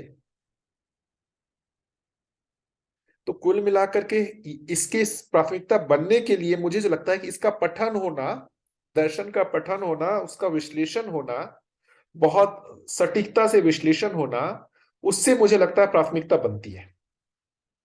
तो हमारे ये सब जो भी आवेश जो हमको ढक लेते हैं, हम उसको देखने लग जाते हैं कि भाई ये हमको ढक रहा है और इसको ढकने नहीं देना है। तो ये पठन करना और इस पठन के साथ साथ सटीकता से इसका विश्लेषण करना, ये मुझे लगता है कि ये प्राथमिकता को बढ़ाता है। जैसे अभी आप देखें ना, जितने भी समय, जैसे अभी अपन लोग डिस्कशन कर रहे हैं ना, तो ये डिस्कशन करते समय अभी अपने में आवश्यकता महसूस होती है ना कि भाई हाँ, हमको ये अभ्यास करना है। लेकिन जैसे ही 1 घंटे का डिस्कशन होगा, हो सकता है उसका प्रभाव आधे घंटे 1 घंटे रहेगा, फिर वो प्रभाव खत्म हो जाएगा। तो जो यही इस समस्या है। हाँ, तो जो इस तरीके के जो चीजें हैं, जो निरंतर हमारे में प्राथमिकता को नहीं बना पा रहा है, तो ऐसे अभ्यास करना जिससे हमारी प्राथमिकता लगातार बनती है। जैसे मैं देखता हूं कि मैं दर्शन को पढ़ता हूं, तो उसका प्रभाव थोड़ी देर तक रहता है, फिर जितनी देर तक रहता है फिर से वापस दर्शन को पढ़ता हूँ, फिर थोड़ी देर तक प्रभाव रहता है। तो हमको कंटिन्यूअसली दर्शन को पढ़ते रहना, उसके बारे में सोचते रहना, विचार करते रहना, यही हम में उस जो प्राथमिकता का अभ्यास बनाता है, प्राथमिकता को बनाता है, जिससे हम अभ्यास करते रहते हैं। मुझे तो यही दिखता है। आप लोगों को कुछ और दिखता हो तो बताइए, इसके लिए क्या तरीका हो सकता नहीं है? सर, आप बिल्कुल एकदम सही हो, आप ऐसा ही है एकदम भैया सही हो। जी। मैं भी हाँ, बिल्कुल ऐसा ही है भैया जी। और यही तो फिर चित्त का वातावरण भी है ना। जैसे हम नॉर्मली देखते ही है ना कि अगर मैं मैथ को लगातार पढ़े जा रही तो ऑब्वियसली उसका जो कैलकुलेशन टाइम है वो रिड्यूस होता है और उसमें बहुत प्रोफिशिएंट होती हूँ। सिमिलरली और भी कोई स्किल है तो उसमें तो ऐसे ही मैंने खुद में भी जांचा, मतलब ये जांचा है मैंने खुद में भी कि मैं जितना टाइम दर्शन को देती हूँ मेरे को उतना उसका रिजल्ट मिलता है। तो जैसे मैं बहुत कम टाइम दे पाती हूँ तो कम रिजल्ट मिलता है, क्योंकि बेसिकली जितना मैं पढ़ूंगी, जितना जो भी कंटेंट अंदर जाएगा, मन विचारेगा ही, विश्लेषण वृत्ति विचार करेगी ही उस पर, और विश्लेषण निकलेंगे ही, तो वो एक तरीके से फिर चित्त का वातावरण बदलेगा। और जब चित्त का वातावरण बदलेगा तो वहाँ शुद्धि होगी। कुल मिलाकर ऐसा समझ में आता है कि ये जितना मेहनत वाली बात है कि जितना मेहनत में लगाऊंगी उतना रिजल्ट मुझे मिलेगा, ऐसा मैं देख पाती हूँ। बिल्कुल, यही एकमात्र उपाय लगता है प्राथमिकता बनने का। इसलिए देखिए, बाबा जी ने बलपूर्वक सब लोगों को पुस्तक पठन में लगाया। पहले मतलब मुझे याद है कि 2007-8 से पहले सभी लोग बुक नहीं पढ़ते थे ऐसा। तो बाबा जी ने बलपूर्वक अछोटी में बुक को पढ़ना है, बुक को पढ़ना है, ऐसा बलपूर्वक सभी लोग को शुरू किया। 6 महीने साल भर का अछोटी में शुरू हुआ और उसकी परंपरा अब बन गई है ना। तो उनको पता था कि किस विधि से होगा, तभी तो उन्होंने बुक के ऊपर इतना फोकस किया। उनको पता था कि इससे किसी में अनुभव हो जाएगा, कोई प्रमाणित हो जाएगा, ऐसा नहीं है। लेकिन पहला स्टेप तो यही है। प्राथमिकता बनेगा कैसा? प्राथमिकता बनेगा बुक के पठन से ही। बुक का पठन नहीं होगा तो प्राथमिकता नहीं बनेगा, तो फिर आगे का अभ्यास ही नहीं होगा। तो जितना भी दिन वो मतलब उनकी शरीयता जितना भी रही, उन्होंने स्टेप वाइज इसको स्टार्ट किया। उस समय के हिसाब से उन्होंने पुस्तक के पठन का जो है वो एक परंपरा बने, उसको लोग पढ़ने लगे, उसका उन्होंने करवाया। और आज के दिन होते उसमें से कुछ लोगों की यदि प्राथमिकता बन जाती कि अब हमको नेक्स्ट लेवल का अभ्यास कराना है, तो उसके लिए अलग अभ्यास बताते। तो थोड़ा यही लगता है कि भाई उनकी शरीर यात्रा थोड़ी और रहती, हम लोगों को अभी मार्गदर्शन मिल पाता। मैं तो इतना ही कह पाता हूँ कि भाई उन्होंने जो भी किया, कई लोगों को ऐसा लगता है कि जैसे कि बुक में ऐसा लिखा हुआ है या कुछ समझ में नहीं आ रहा है ना, क्या लिखा हुआ है। अभ्यास दर्शन को पढ़े तो सब लगता है क्या लिखा हुआ है, लेकिन ये सारे चीज बेसिकली आप में प्राथमिकता को बनाते हैं। वो लिखा हुआ बहुत स्पष्ट नहीं होता है, लेकिन जो भी आप लिखा हुआ पढ़ते हैं उससे आपका जीवन ज्ञान की ओर ध्यान जाता है, मूल्यों की ओर ध्यान जाता है, अपनी ओर ध्यान जाता है, और आपको वैसे जीने की इच्छा बनती है। यही प्राथमिकता है। तो हर तरीके से वो आप में इच्छा बलवती हो, इसके लिए वो करवा रहे हैं। अभी इच्छा ही बलवती नहीं होगा तो आगे दूसरा आदमी क्या अभ्यास कराएगा?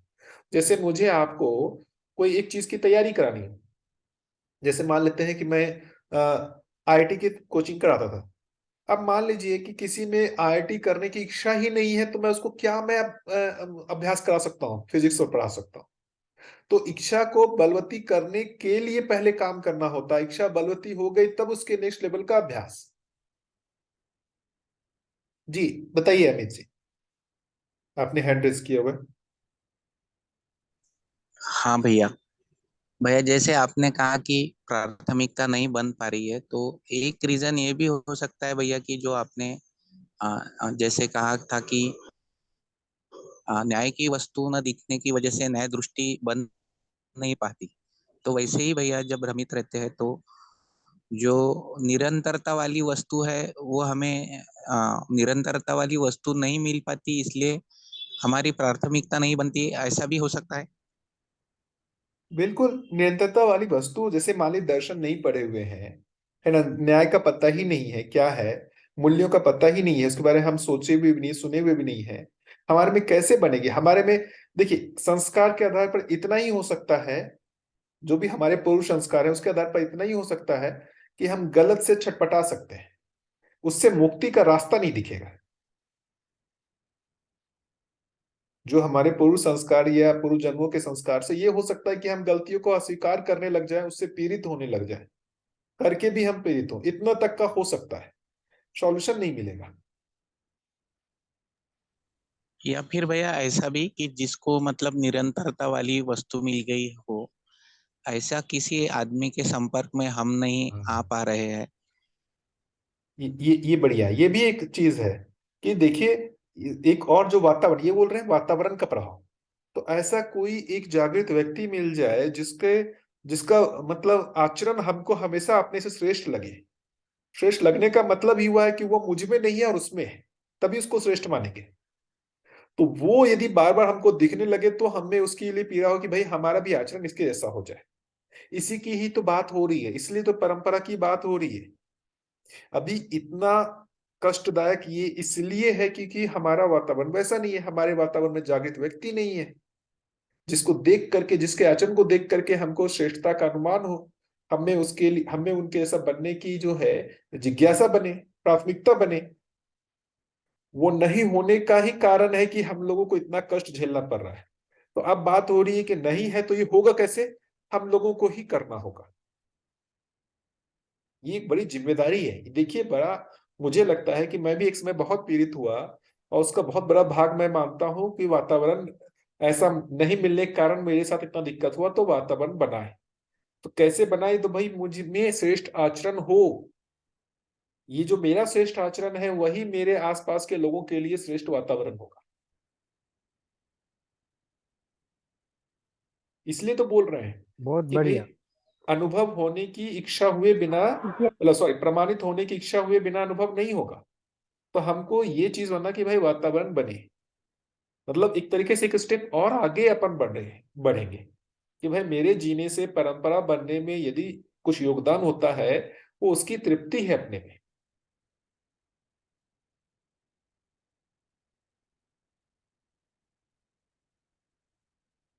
कुल मिला के स्वयं की तृप्ति होना, और वो स्वयं की तृप्ति होने से दूसरों के लिए तृप्ति का स्रोत हो जाना, यही तो बोल रहे हैं, इसी को तो उपकार बोल रहे हैं। और भैया जैसे कहा है कि अस्तित्व में व्यवस्था है ही, तो फिर ऐसे व्यक्ति के सानिध्य में आने की भी तो कोई व्यवस्था होगी। तो फिर एक मतलब ऐसा नहीं निकलता कि हमारी अभी की स्थिति गति वैसी नहीं है, इसलिए वो वहां हम पहुंच नहीं पा रहे। देखिए, जीवन रूप अभी तो शरीर, अभी हमारे लिए तो जितना है हम शरीर रूप में ही पहचान पा रहे हैं लोगों को। ऐसे जीवन तो और होंगे जो श्रेष्ठ होंगे, जो शरीर रूप में नहीं होंगे। लेकिन अभी हम ये कहें कि हम उनको पहचान नहीं पा रहे हैं। वो हो सकता है कि वो हमारे लिए वातावरण में हो, लेकिन हमारी दृष्टि नहीं, इसलिए हम उसको स्वीकार नहीं पा रहे। लेकिन आप देखिए ना, परंपरा में कुछ एक लोग तो हुए जिन्होंने ऐसे श्रेष्ठ को पहचाना और उसको वातावरण के रूप में स्वीकार करके उसके अनुसार जिए, जैसे रामकृष्ण परमहंस। देखेंगे तो उन्होंने किया ही ना। वो बोलते थे कि भाई ये जो हमको तो काली जी हमेशा दिखती है। तो भाई उनका जीवन उतना उन्नत था कि वैसे वो जो श्रेष्ठ जीवन है वो हमेशा उनके लिए उपलब्ध थे। वैसे उदाहरण के तौर पे कह रहा हूं मैं। तो ऐसे वातावरण जो देखेंगे ना, मतलब अभी मानव के रूप में नहीं है, जीवन के रूप में तो होंगे, मानव के रूप में नहीं है। और चूंकि अभी हमारा वो जागृति का लेवल नहीं है कि हम जीवन रूप में देख पाए, तो हमको मानव रूप में ही जागृत व्यक्ति चाहिए, जैसे बाबा जी। तो बाबा जी तो देखेंगे जब तक मानव रूप में रहे, वो रहे ही प्रेरणा के स्रोत, जो भी आए उनको प्रेरणा मिलती ही थी, उनके ऐसा बनना ही चाहते थे। लेकिन चूंकि अभी शरीर रूप में नहीं है, तो जीवन रूप में रहते हुए भी हम उनसे प्रेरणा तो नहीं ले पा रहे हैं। क्योंकि अभी मानव तो मानव से ही लेगा। यदि हमारी जागृति उस लेवल की हो जाती है ना, जीवन के लेवल में हम जो है चीजों को पहचान पाते हैं, समझ पाते हैं, तो हमारे लिए फिर मानव ही नहीं, जो दूसरे जीवन रूप में है उनसे भी हमारे लिए प्रेरणा मिलने लगेगी, वो भी हमारे लिए वातावरण हो जाएंगे। लेकिन अभी तो वो हमारे लिए वातावरण नहीं है, अभी तो हमारे लिए वातावरण मानव ही है, सशरीर जो जीवन है वही हमारा वातावरण है। भैया जी जैसे अभी के लिए तो हम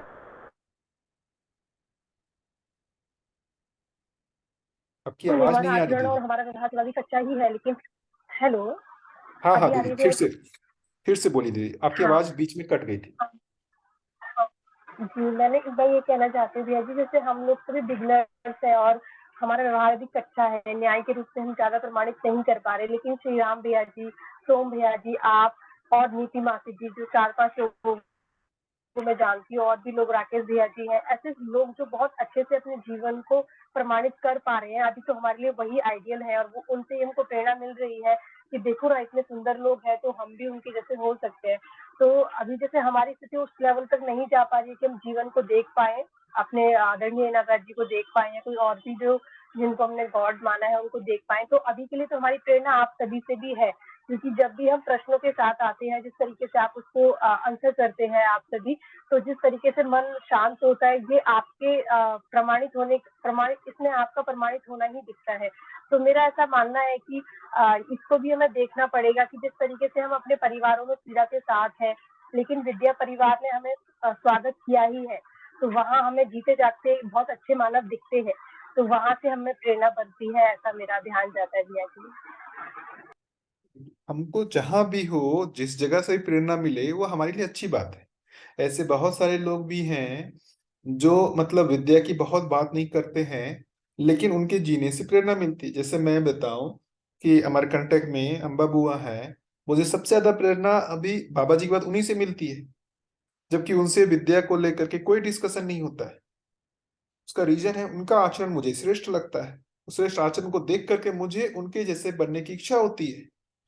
तो ऐसे अपने सच में, आसपास सच में। वातावरण में और भी लोग हैं जो जरूरी नहीं कि जीवन विद्या से जुड़े हुए हों, लेकिन उनका आचरण हम मुझसे अच्छा लगता होगा यदि अपने आप को, मतलब हम लोगों को, तो वो हमारे लिए प्रेरणा स्रोत हो सकते हैं। बिल्कुल, बिल्कुल ऐसा ही है भैया जी। इवन जैसे मैं विद्या के कांटेक्ट में नहीं आई थी, तो मैं अपने साईं बाबा जी को अपना आइडियल मानती थी। हालाँकि मैंने उन्हें नहीं देखा था, पर वो मेरे लिए आइडियल थे, और मैंने उनको देखकर अपने आचरण में बहुत परिवर्तन किया। सिमिलरली गांधी जी मेरे लिए आइडियल रहे हैं, और आज भी मुझे वो याद, मतलब मैं जब भी उनको याद करती हूँ तो एकदम दिल बहुत श्रेष्ठता से भर जाता है। तो बिल्कुल सच बात है, और ऐसा लगता है कि जब इतने सुंदर मानव रहे हैं इस धरती पर, तो मैं भी उतना ही सुंदर हो सकती हूँ। जागृति तो शब्द बाद में मिला, मतलब आप सभी बताते हैं कि जागृति भी कोई स्थिति है, उससे पहले तो यही था कि एक अच्छा मानव होना है। तो बिल्कुल सच बात है, ऐसा भी हो सकता है, बिल्कुल सच बात है ना, बिल्कुल। लेकिन नहीं होता है तो क्या होता है, जैसे भक्ति मार्ग क्या होता है, भक्ति मार्ग में यही होता है ना कि यदि हमारे को कोई मतलब मानव रूप में कोई श्रेष्ठ नहीं दिख रहा होता है, तो हम किसी एक काल्पनिक जो भी है जीवन की कल्पना करके हम उसकी में श्रेष्ठता को पहचान लेते हैं और उसको ही अपना वातावरण बना लेते हैं, और मतलब हम उसी से ही प्रेरणा ले रहे होते हैं। मतलब ये देखिए कितनी इंटरेस्टिंग बात है कि मन ही एक काल्पनिक श्रेष्ठ चीज को तैयार करता है और उससे मन ही जो है प्रेरणा लेता है। दोनों चीज का काम मन ही कर रहा है, प्रेरणा देने का भी काम और लेने का भी काम दोनों मन ही कर रहा है। नहीं है भक्ति मार्ग में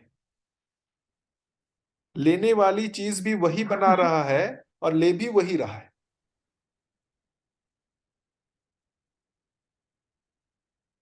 जो आप भी जैसा बोल रहे हैं वो भी वही चीज है ना, जैसे हमने जो भी पुस्तक को पढ़ा, सब कुछ किया, साईं बाबा या जो भी है रामकृष्ण परमहंस, तो हमने अपने चित्त में या मन में एक है। जो है श्रेष्ठ आचरण को बनाया और उससे हम खुद ही प्रेरणा ले रहे हैं। तो हमको मानव रूप में नहीं दिखते हैं तो बिल्कुल। हमको इस तरीके से काल्पनिक करना पड़ता है। इसी से सुखद हो जाए कि जी, हमारे जी। को जो काल्पनिक करना पड़ रहा है उसकी जगह हमारे को मानव रूप में दिख जाए, सामने दिखे। जी, जी, बिल्कुल, बिल्कुल ऐसा ही है। बिल्कुल ऐसा ही है, बिल्कुल ऐसा ही है, क्योंकि मैंने बाइबल को भी पढ़कर उसकी एक-एक लाइन को अपने आचरण में उतार कर देखा था। मतलब मैंने फिर गीता को थोड़ा-सा पढ़ा, तो गीता के भी कुछ अंशों को समझकर मैंने अपने अंदर बहुत एक बड़ा परिवर्तन किया। बिल्कुल ऐसा ही है। हमने या तो कल्पना के रूप में किसी को श्रेष्ठ माना है, तो भी हमसे प्रेरणा मिली है हमको, और अभी तो सुखद स्थिति ये हो गई है कि हमको जीते जागते मानव दिख ही रहे हैं अपने विद्या परिवार में। बिल्कुल सच बात है। तो देखिए ना अभी क्या होता है ना, इसलिए तो बाबा जी कह रहे हैं कि भूमि स्वर्ग हो, मनुष्य देवता हो जाए। अभी क्या होता है कि हमको देवता की जो भी है कल्पना करनी पड़ती है, और उस देवता की कल्पना करके हम उससे प्रेरणा लेते हैं, हम अपनी ही कल्पना से प्रेरणा लेते हैं। उसकी जगह हमको वास्तविक जो है प्रेरणा बाहर से भी मिलने लगे, है ना, क्योंकि वो जो एक है वो उसके लिए होगा जिसमें वो बन गया है कि भाई हमको श्रेष्ठ होना ही है, तो वो अपने लिए काल्पनिक संसार बना करके उससे प्रेरणा ले भी लेता है, प्रेरित होकर के वो जागृत हो भी जाता है। लेकिन वो सबके लिए सुलभ नहीं हो सकता ना। रामकृष्ण परमहंस एक हुए, सब तो नहीं हो पाए ना। दिक्कत तो यही है ना, क्योंकि हर आदमी तो हो नहीं सकता।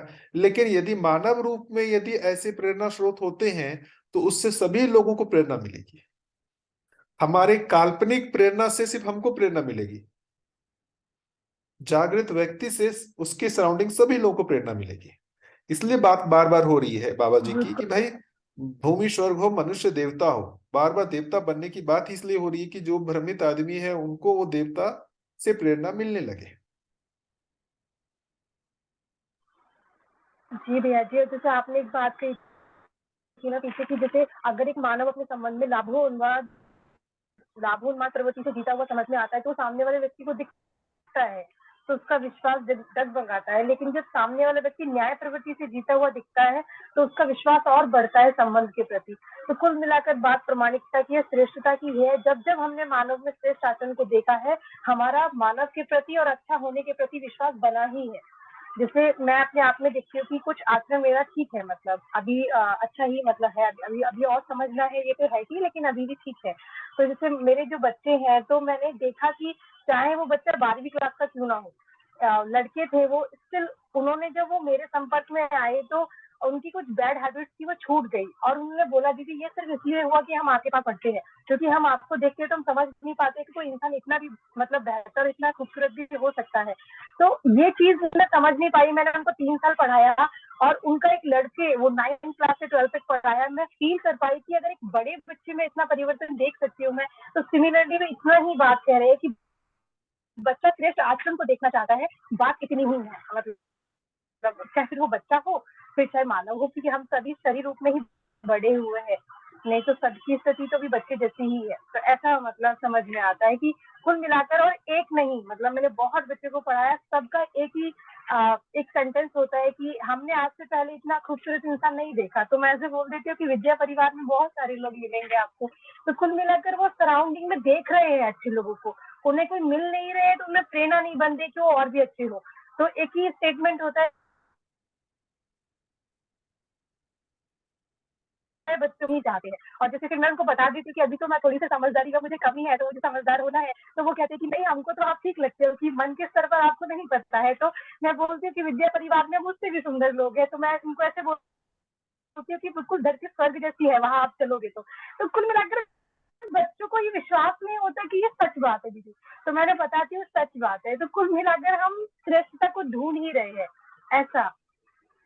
बिल्कुल बिल्कुल, हर आदमी श्रेष्ठता को ढूंढ रहा है, पहचान भी लेता है, मिलता है तो विश्वास भी बनता है और उसके लिए प्रयास भी करता है। तीनों ही चीजें, श्रेष्ठता को ढूंढ रहा है, पहचान भी पाता है, पहचान लेता है, तो फिर उसके लिए वो खुद भी प्रयास करता है। ढूंढते हुए उसको मिलता नहीं है तो वो प्रयास भी नहीं कर पाता। दिक्कत यही है। कैसे जागृत व्यक्ति अभी यदि धरती पे हो जाए बहुत सारे, तो फिर लोग जो है उसको पहचान भी लेंगे और उसको प्रेरणा भी मिलेगी लोगों को। अभी क्या प्रेरणा नहीं, मतलब नहीं दिखता है ना, तो पहचान भी नहीं होती है, और नहीं पहचान होती है तो प्रेरणा भी नहीं बनती है, तो उसके लिए प्रयास भी नहीं करते हैं, तो फिर वो क्या जैसा चल रहा है समाज में वैसा ही चलने लगता है। बढ़िया। बाकी लोग बताइए।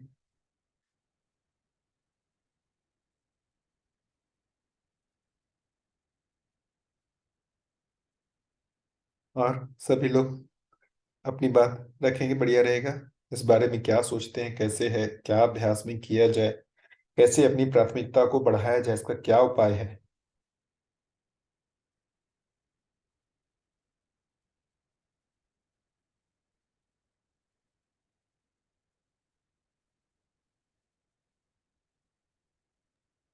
बाबा जी के बताए हुए क्रम से चलेंगे ना तो 100% आएगा, लेकिन क्रम से आगे निकलेंगे तो रुक जाएंगे। ऐसा मेरा समझना है। बिल्कुल, देखिए जागृत व्यक्ति को ही पता है कि भाई उस हमारी जागृति का क्रम क्या होगा। हम तो पहुंचे हुए हैं नहीं, हम क्रम कैसे बताएंगे। हम अनुमान ही कर सकते हैं, लेकिन जागृत व्यक्ति को क्रम पता है, क्योंकि वो जागृत हुआ हुआ है, वो उस रास्ते पे चल के गया हुआ है। तो हमारे को उनकी तो बेसिकली क्रम को तो मानना ही पड़ेगा।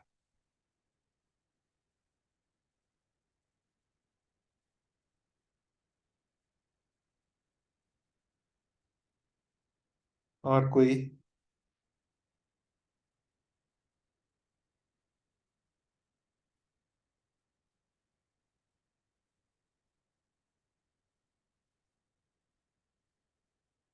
कोई कुछ कहना चाहेंगे?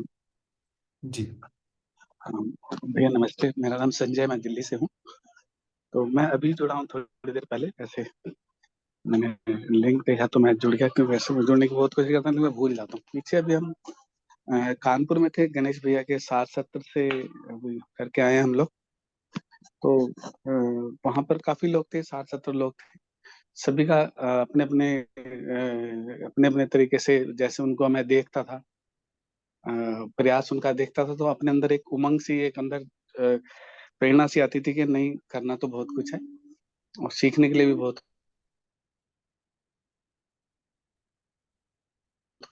राजस्थान से थे कुछ लोग, राजस्थान बिजनौर वगैरह से थे, गुजरात से भी थे। आपकी आवाज कट जा रही है। उसके बाद मैं सुन रहा था, मुझे बहुत अच्छा लग रहा था कि प्रेरणा सभी को मिल ही रही है। तो मुझे भी 2-3 साल पहले ये प्रेरणा कहीं से मिली, मेरी अपनी छोटी बहन रेखा शर्मा, उनसे मिली। तो जुड़ा, तो जैसे जैसे अंदर गया है कि हाँ करना है आगे। पर ये नहीं समझ में आ रहा था कि कर्म कहाँ से शुरू करूं, किस तरह से देखूं, किस तरह से शुरू करूं। क्योंकि कभी किसी को सुन लिया, कभी जैसे चलते चलते गाड़ी में सोम भाई जी को सुनते रहे, या अजय दायमा जी को सुनते रहे, या कुछ छोटे छोटे क्लिप्स रिकॉर्डिंग कर लिए, वो सुनते रहे बाबा जी की। तो कुछ क्रम बन नहीं पा रहा था। तो बस ऐसे ही चल रहा था। तो उसी जिज्ञासा में फिर सार सत्र करने का बना, तो सार सत्र करने के लिए गए।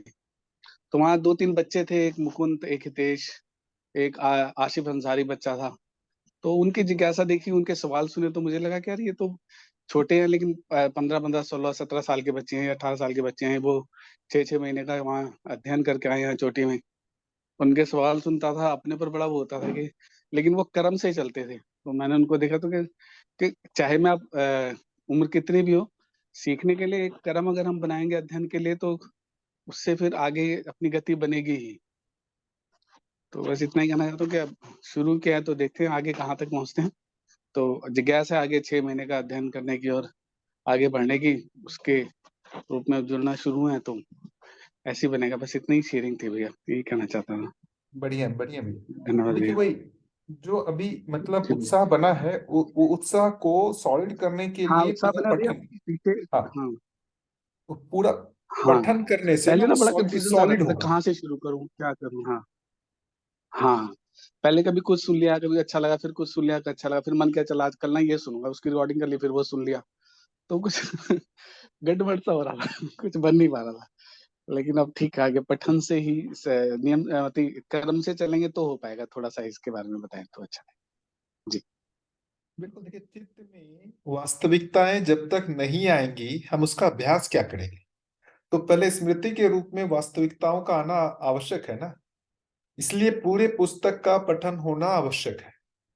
पूरे पुस्तक का पठन होना, उस पर विश्लेषण हो करके उसको स्वीकार करना, वो आवश्यक है।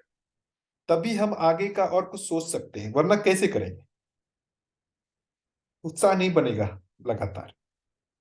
हमको पूरा दिख हाँ जी जाए, भैया, जी भैया। मतलब एब्सोल्यूट रियलिटी का पूरा पता चल जाए कि एब्सोल्यूट रियलिटी है कितना, कहाँ तक है।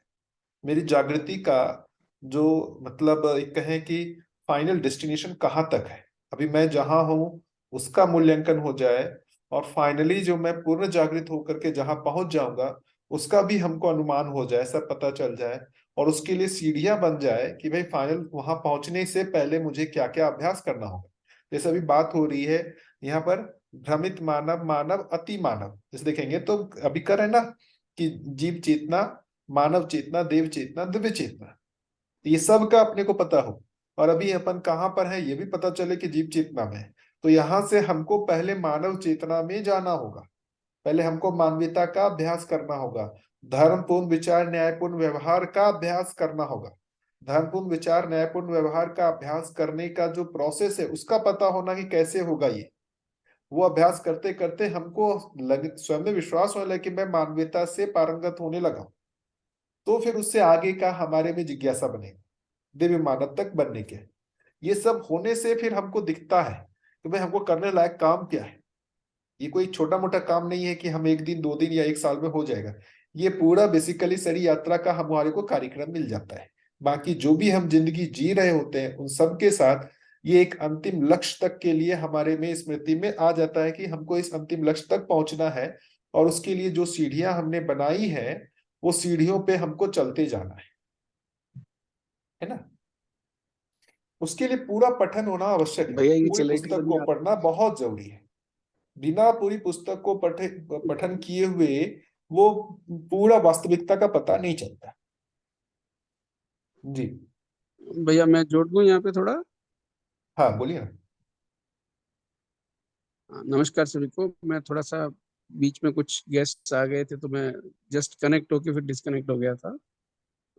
ये जो प्रॉब्लम है ना कि हम पहले कुछ कार्य शुरू कर लें और फिर बाद में सब कुछ अपने आप हो जाएगा, ये बहुत क्लोजली अजय दाइमा जी के यहाँ पे जो एमसीवीके में जो करीब 4 साल का ये प्रोग्राम चला, I have been a very very close participant in that. मैंने बहुत नजदीक से सभी परिवार जितने भी यहाँ पे बाहर से आए थे, वो करीब 20-25 परिवार आए थे, और वो 20-25 परिवार के जाने की कहानी पूरी बहुत अच्छे से मैंने बहुत क्लोजली ऑब्जर्व करी है।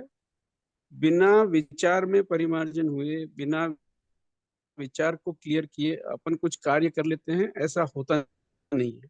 और अस्पष्ट विचार, अस्पष्ट कल्पना से अपन कुछ भी आगे बढ़ेंगे तो अपन ठीक खुद कह भी रहे भैया। हाँ, क्षतिग्रस्त होंगे, किसी को भी बढ़िया। क्षतिग्रस्त करेंगे।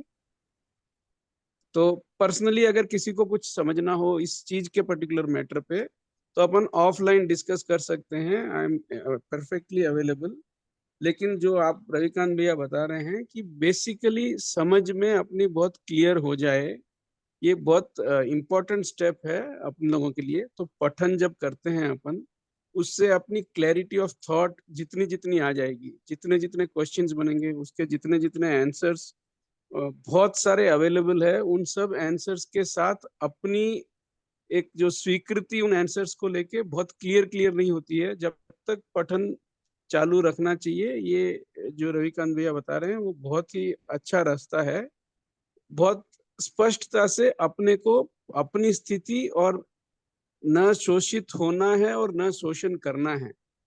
ये जो दोनों जो अमानवीय प्रवृत्ति है, अपन कभी अपन शोषित हो जाते हैं, कभी अपन शोषण कर लेते हैं। इन दोनों को बहुत क्लोजली अपन ऑब्जर्व करने लगे। जब भी कुछ ऐसी घटना होती है जहां अपन किसी का शोषण कर रहे हैं, या अपन उस चीज को पहचान पाए कि इससे जो वेदना होती है वो कितनी दूर तक जाती है, उस वेदना से बचने का और उत्साह से भर जाने का कितना सिंपल तरीका है कि अपन बहुत नॉर्मल वे में मानवीय तर्क से उस व्यवहार को मानवीय को शोषित करो। ये रोज की जिंदगी में जितना जितना अपन प्रैक्टिस करते जाएंगे, क्लियर होते जाते हैं। ये मैं अपना पर्सनल एक्सपीरियंस से शेयर कर सकता हूँ, और ये मेरे ख्याल से सभी कोई अनुभव कर सकते हैं कि अपने को जब भी कुछ अमानवीय घटना अपने जीवन में होती है तो अपने को वेदना होती होती है। बढ़िया। बस बढ़िया।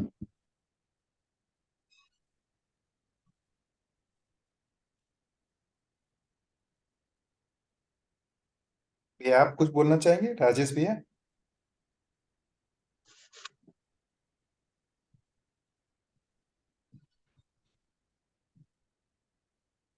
नमस्ते सभी को। मैं करीब अभी जो चर्चा चल रही है उसी संदर्भ में एक पॉइंट रखना चाहूंगा कि आनंद भैया ने भी बताया, आपने भी बताया भैया, तो बहुत ही सार्थक चर्चा है। और अपने अनुभव मेरे ये हैं कि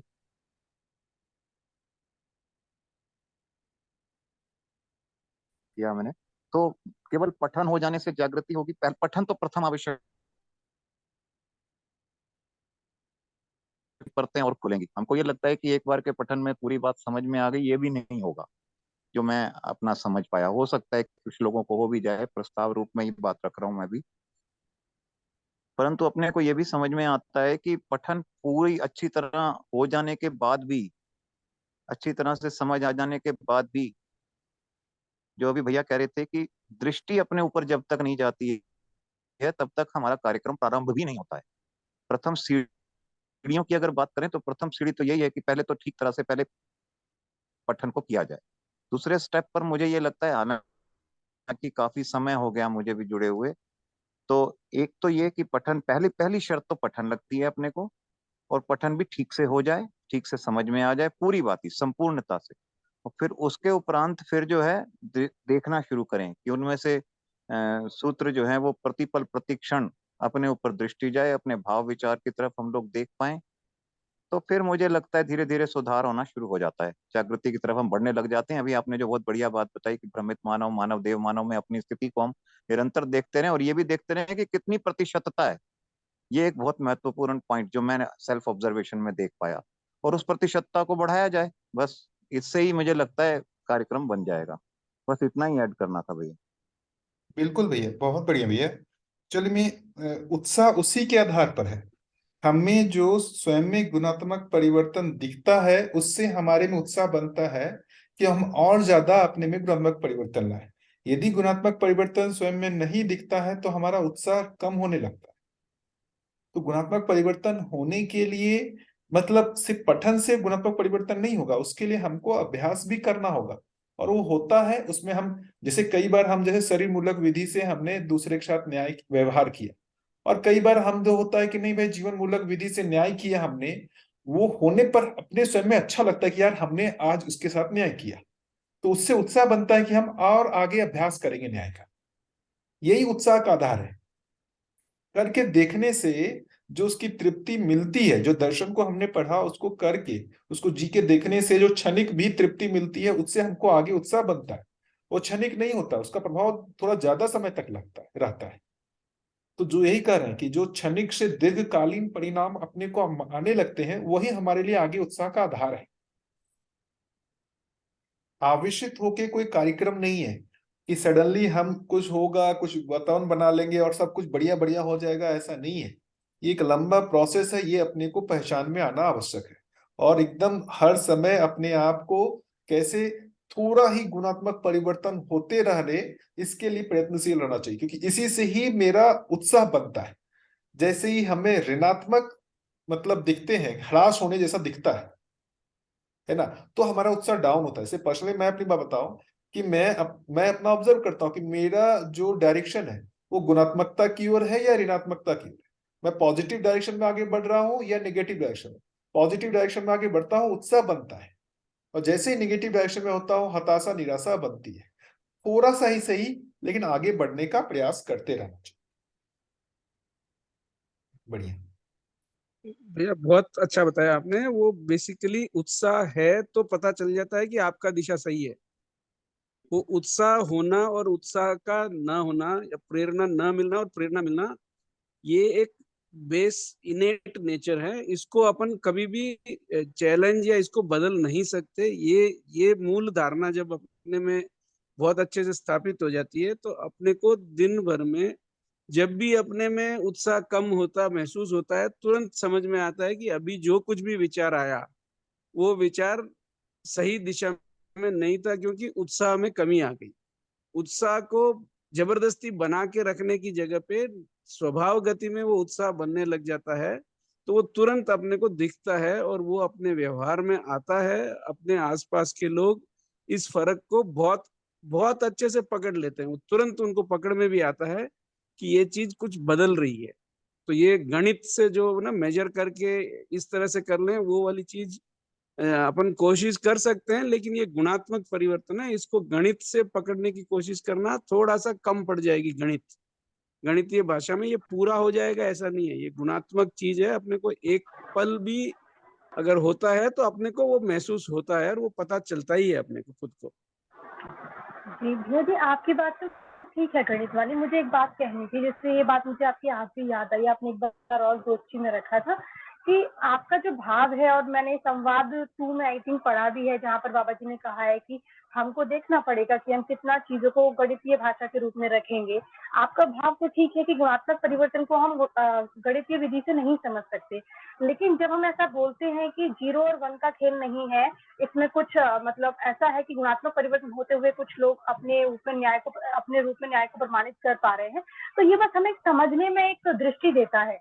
हम गणित का अधिमूल्य नहीं कर रहे हैं। हम उसका जो उसका मूल्य है उतना ही कि हमें सुविधा देगा, हमको समझ में आएगा कि हाँ, ये व्यक्ति इतना आगे बढ़ा है। और वैसे भी हम गुणात्मक परिवर्तन को एग्जैक्टली मेजर तो कर भी नहीं पाएंगे गणित विधि से, लेकिन एक थोड़ा सा आइडिया लगता है। लेकिन हम समझते हैं कि गणित विधि को हमें हावी नहीं करना है अपने गुणात्मक मूल्य पर, वो हमें एक सुविधा के रूप में ही है। जैसा कि हम जानते भी हैं, जितना भी अभी हम देख रहे हैं, वो जितनी भी चीजें मोस्ट की सुविधा के रूप में ही है। मूल वस्तु जो हमारी वास्तविकता है वो मूल वस्तु के रूप में अलग ही है, तो हमें समझना पड़ेगा। तो मुझे ऐसा लगता है कि इसको हमें देखना चाहिए कि चीजें ऐसी है, लाइक कोई व्यक्ति अगर गणित भाषा का इस्तेमाल भी कर रहे हैं तो उनका जो भाव है वो ये बिल्कुल नहीं है कि जो भी चीजें हैं गुणात्मक जो है उसको हम गणित भाषा से उसका तुलना कर लेंगे, ऐसा कभी होगा भी नहीं। लेकिन बस वो सुविधा के रूप में हम उसको इस्तेमाल करते हैं, ऐसा मैं कहना बहुत चाहती हूँ, सुंदर, क्योंकि मैं 2 बार इस बात बहुत ही सुंदर, आपने बहुत अच्छा वर्णन किया है कि अपने को भाव देखना है पीछे, वो क्रिया तो जो भी हो रही है उसके पीछे के जो भाव है, वो भाव अगर सही है तो अपन वहां पहुंच ही जाएंगे। सही, बहुत सही बोल।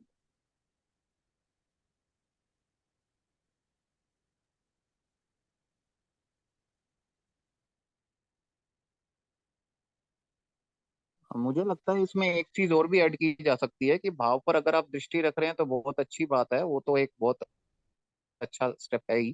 उसके साथ साथ ये भी देखें कि पूरे दिन में हम कितना समय आवेश में आए। आवेशित स्थिति में आना, किसी भी तरह का आवेश, चाहे वो अ, और भाव भी अगर आप देख रहे हैं तो किस तरह के भाव हैं, तो इससे भी बहुत मदद मिलेगी। अगर आप गणितीय रूप में भी देखना चाहते हो तो इसको देखिए, ये कितना हम आवेशित स्थिति को धीरे धीरे हम कितना कम करते चले गए। किसी भी तरह का आवेश जो है वो हमको समस्या, भ्रम की स्थिति की वजह से ही आता है, इसको भी देखें आप। आवेश में आना मतलब कहीं ना कोई गलती है, कोई दूसरा उसके लिए ट्रिगर पॉइंट हो सकता है, लेकिन अपने ऊपर थोड़ा दृष्टि रखेंगे और जीवन क्रियाओं को थोड़ा ध्यान से देखें कि उसके पीछे हमारे चित्रण कैसे हैं, तब पठन सारा का सारा काम आता है कि आप वो चित्रण कैसा था, विश्लेषण कैसा था, आस्वादन कौन सा ले रहे हैं, रुचि मूलक है, भाव मूलक है कि, तो ये सब देखना पड़ेगा। और उसके साथ प्रिय हित लाभ दृष्टि है कि न्याय धर्म सत्य दृष्टि है। तो ये जो पठन है ये तब काम आता है जब जीवन क्रियाओं में हम इस तरह से इसको देख रहे होते हैं।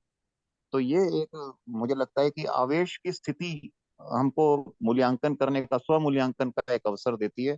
उस पर दृष्टि बना के रखें और देखें कि कितनी परसेंटेज जो है वो कम होती चली जा रही है।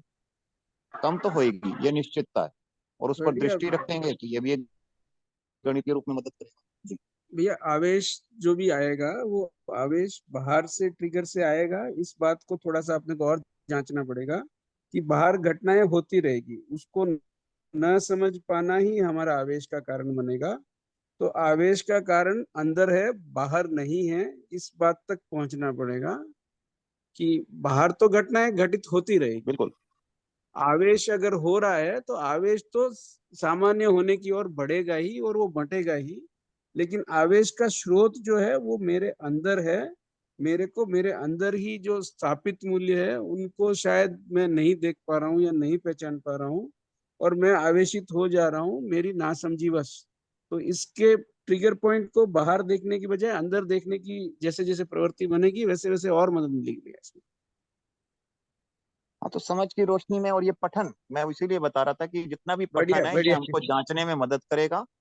और सबसे अच्छी बात यह है कि ये हम देख पाएंगे इसको, ये देखना, दृष्टि चली जाए कि भाई बाहर नहीं है, हम ही इसके लिए, किसी की औकात नहीं है अगर हमारी स्थिति अच्छी है कि वो हमारे आवेश को दाएं बाएं कर दे। तो दाएं बाएं हो रहे हैं तो इसका मतलब बाहर वाले कुछ नहीं कर रहे। ट्रिगर पॉइंट तो कभी बाहर दुनिया भर का कांटा बिछा हुआ है पूरे की पूरी सृष्टि में। आप चप्पल पहन लीजिए, आप सारे कांटों को उठाने की क्यों मुझे चुभ रहे हैं। हम आप अपने आप को प्रिकॉशंस के, मुझे ऐसा लगता है। भैया, सृष्टि में कांटे हैं ही नहीं, सृष्टि में तो बहुत अच्छी हाँ, व्यवस्था ये है। भी बात सही है। ये भी बात सही है। नहीं, मैं तो एक उदाहरण दे रहा था चप्पल पहनने का, तो भैया, सृष्टि में तो सब कुछ इतना व्यवस्था में है, बस अपनी दृष्टि, जो आप बोल रहे हो ना, दृष्टि को ठीक करना। हाँ हाँ रविकांत भैया तो इतना अच्छे से ध्यान ले जाते हैं कि आप दृष्टि अपनी बना के रखो।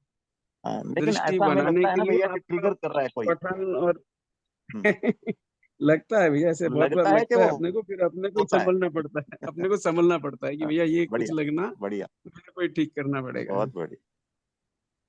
बहुत सुंदर भैया। नमस्ते भैया। नमस्ते, बताइए दीदी। हाँ हाँ हाँ भैया, मैं बस यही बीच में कहना चाह रही थी कि बड़ी अच्छी चर्चा चल रही है, लेकिन बात यह है कि ये बात सही है कि हमारा पठन चलता रहे, और जो पठन चल रहा है दिन भर में बहुत सारे ऐसे मौके आते हैं कि मनन ऑटोमेटिकली होने लगता है, और जीने में कैसे हम चेक और बैलेंस करके चलते रहें। जहां जहां गलती होने की संभावना लग रही है, अगर हमें पहले से ही अंदेशा है तो हम पहले से उसको करेक्ट करके चले। गलती हो गई तो उसका पछतावा करने के बजाय आगे गलती नहीं होगी उसके ऊपर ध्यान दे दें। लेकिन ये जो साथ में भैया बैलेंस है ना, कि व्यवहाराभ्यास और शास्त्राभ्यास, ये इसका जो बैलेंस है ना, ये मुझे लगता है ये बहुत सही दिशा दिखा देता है। क्योंकि जब हम बहुत दिन तक टच में नहीं होते हैं और पठन नहीं कर रहे होते हैं, तो हम कई बार व्यवहार करते समय या व्यवहाराभ्यास में भटक जाते हैं बहुत बार, और वापस लाना, चेक करना कई बार मुश्किल होने लगता है। लेकिन जब हम पठन कर रहे होते हैं तो मैंने ये हमेशा नोटिस किया है कि पठन का जो 1-1.5 घंटा 1.25 घंटा हमारा प्रोग्राम चलता है और डिस्कशंस भी होती हैं, तो कहीं ना कहीं दिन भर की घटनाओं पर ध्यान साथ साथ जाता रहता है हमारा। और आगे आने वाला जो समय है, जैसे सुबह पठन हुआ तो पूरा दिन है बचा हुआ व्यतीत करने के लिए, और वहां पर व्यवहार में कैसे आप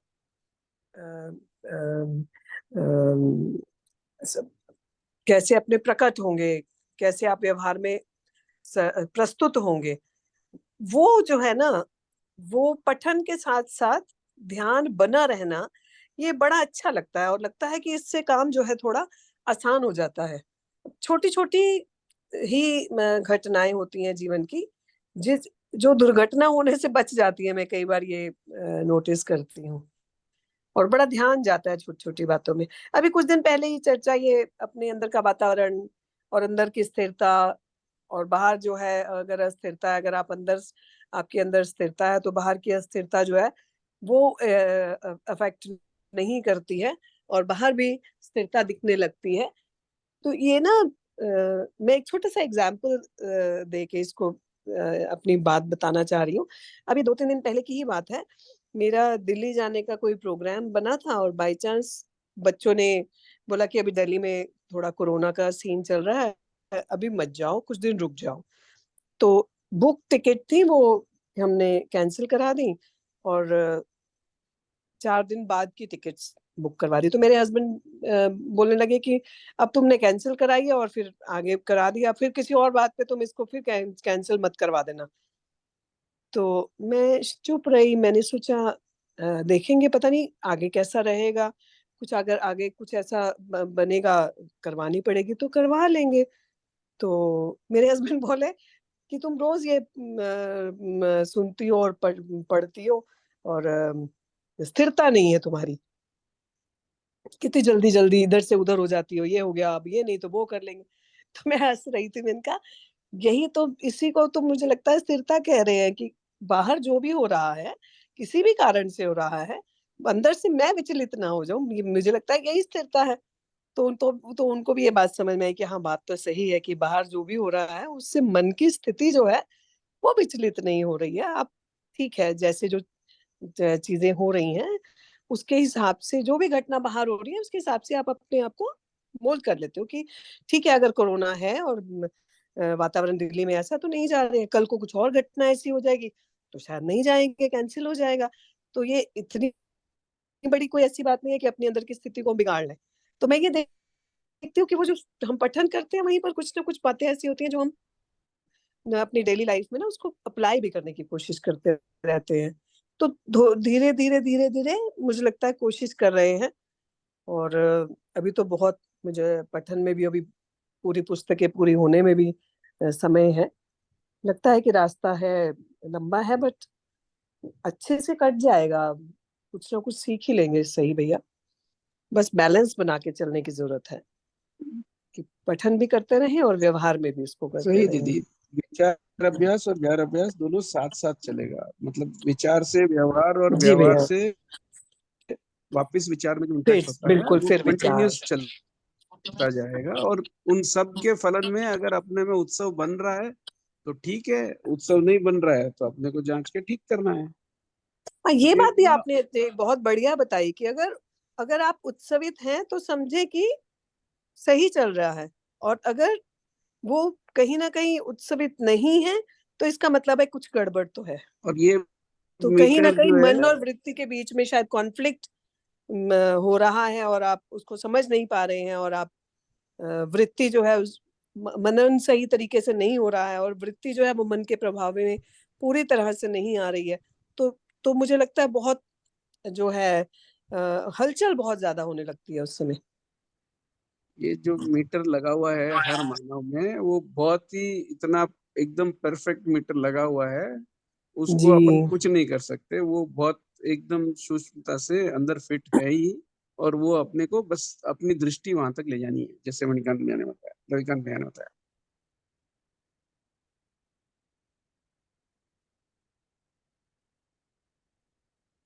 बढ़िया, अच्छा रहा आज का चर्चा सभी लोगों के। बताइए और कोई कुछ, 4-5 मिनट है अपने पास, और कोई कुछ अपना शेयरिंग करना चाहे? अच्छी बात, जो भी देखिए हमारे को लगे हम शेयरिंग करते हैं तो हमारा अच्छा भी लगता है, क्योंकि भाई हमको एक जगह ऐसी भी लगे ना जहां पर हम अपनी मन की बात कर सकते हैं, उससे भी हमारा जो है कॉन्फिडेंस बनता है, उत्साह बनता है। और कोई?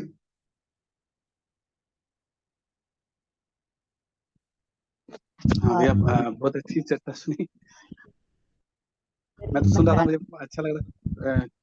मैं तो जैसे पाठ्यक्रम की बात आई तो मेरे सुनते सुनते मेरे ध्यान में आया कि रेखा से एक बार मेरी छोटी बहनों से बात हो रही थी, तो मैं पढ़ने में थोड़ा लेजी था। मैं जैसे जीवन विद्या एक परीक्षा मैंने 3-4 बार पढ़ ली, उसके बाद मानवीय दर्शन में उसे ले आया, लेकिन वो रखी रही, मैंने उसको पढ़ी नहीं। वो काफी दिनों तक, मेरी महीना 1.5 महीना रखी रही। तो मैंने उससे एक बार वैसे ही पूछ लिया कि तेरे, मैंने कहा रेखा मुझसे तो पढ़ा ही नहीं जा रहा, तू कैसे पढ़ लेती है? तू कह रही कि तू कहती है कि एक बार पढ़, उसको 2-3 बार पढ़ना पड़ेगा। तो मैं कहते मैं 2-3 पेज मैंने पढ़े, मगर मुझे क्लियर नहीं होता। जैसे मैंने 4 पाठ तक गया उसमें, तो मैंने कहा उसके बाद मुझे समझ नहीं आता। मैंने कहा वो बातें कनेक्ट नहीं होती, जैसे रूप गुण स्वभाव की बातें करते हैं, फिर आगे वो क्लियरिटी होती है। कहती आगे तू पढ़ता है क्लियर होती जाएगी, 2-3 बार पढ़। मैं तूने कितनी बार पढ़ी है? कहती भाई मेरी मत पूछ। मैं कहा फिर भी कितनी बार पढ़ा है? कहती भाई मैंने कम से कम 40 से 45 बार मानव व्यवहार दर्शन पढ़ी है। जब उसने ये बोला ना 40 से 45 बार पढ़ी है, मैं तो हिल गया। तो जब तूने इतनी बार पढ़ी? कहती हाँ भाई मैंने इतनी बार पढ़ी है।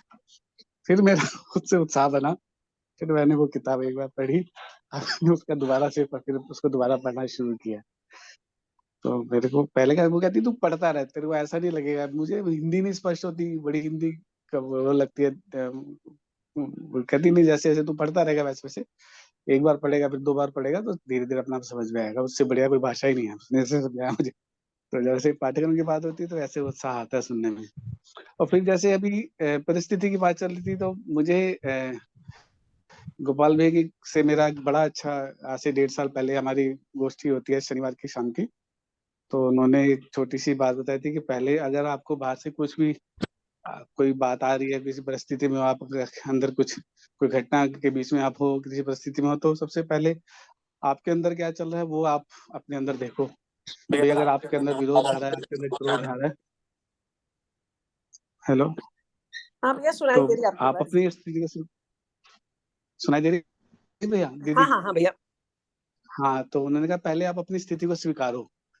और मैं बड़ा रिएक्टिव था, मुझे बहुत गुस्सा आता था, तो मैं किसी भी बात पे कुछ भी कहता था तो मैं कभी उससे शेयरिंग करता था, कहती भैया तू पहले होल्ड, भाई तू होल्ड करना सीख ले पहले। होल्ड क्या कर, रोका कर अपने आप को। तो मैं धीरे धीरे ऐसे प्रैक्टिस की। फिर मुझे एक दिन उसने बताया कि तेरे विचार कौन चलाता है? दूसरा चलाता है, तू चलाता है? मैं कहा मैं ही चलाता हूँ मेरे विचार, मेरे मुंह से ही निकला। मैंने कहा मैं ही चलाऊंगा मेरे विचार को, कौन चलाएगा? कहते लेकिन अभी तेरे विचार तू थोड़ी चलाता है, दूसरे तू ये देख कौन चला रहा है विचार, तेरे आ कहाँ से रहे हैं? विरोध से आ रहे हैं या प्रभावित होकर तू ऐसा कर रहा है या किसी? मैंने कहा, कहते इस पे काम करना शुरू कर। तो धीरे धीरे मैंने काम करना शुरू, तो मेरा इतना ज्यादा नहीं था, लेकिन मैंने वो प्रैक्टिस जारी रखी। तो उसका ये निर्णय है कि अब मुझे बहुत जल्दी, अब मेरी सुनने की स्थिति बन गया। मैं कहीं भी कोई भी बात कर रहा होता ना, कोई मुझसे कोई बात कर रहा होता है, किसी बात कर रहा है, तो मैं सुनता रहता हूँ आराम से बैठ के। बड़ी तसल्ली से सुनता हूँ। और उसके बाद अगर मेरे को कोई बात बनती है तो मैं बोलता हूँ, नहीं तो अगर नहीं बनती तो मैं चुपचाप, कोई नहीं कहता, चुप रहता हूँ, सुन के अपना उसके जवाब लेके अपना बैठ जाता हूँ आराम से।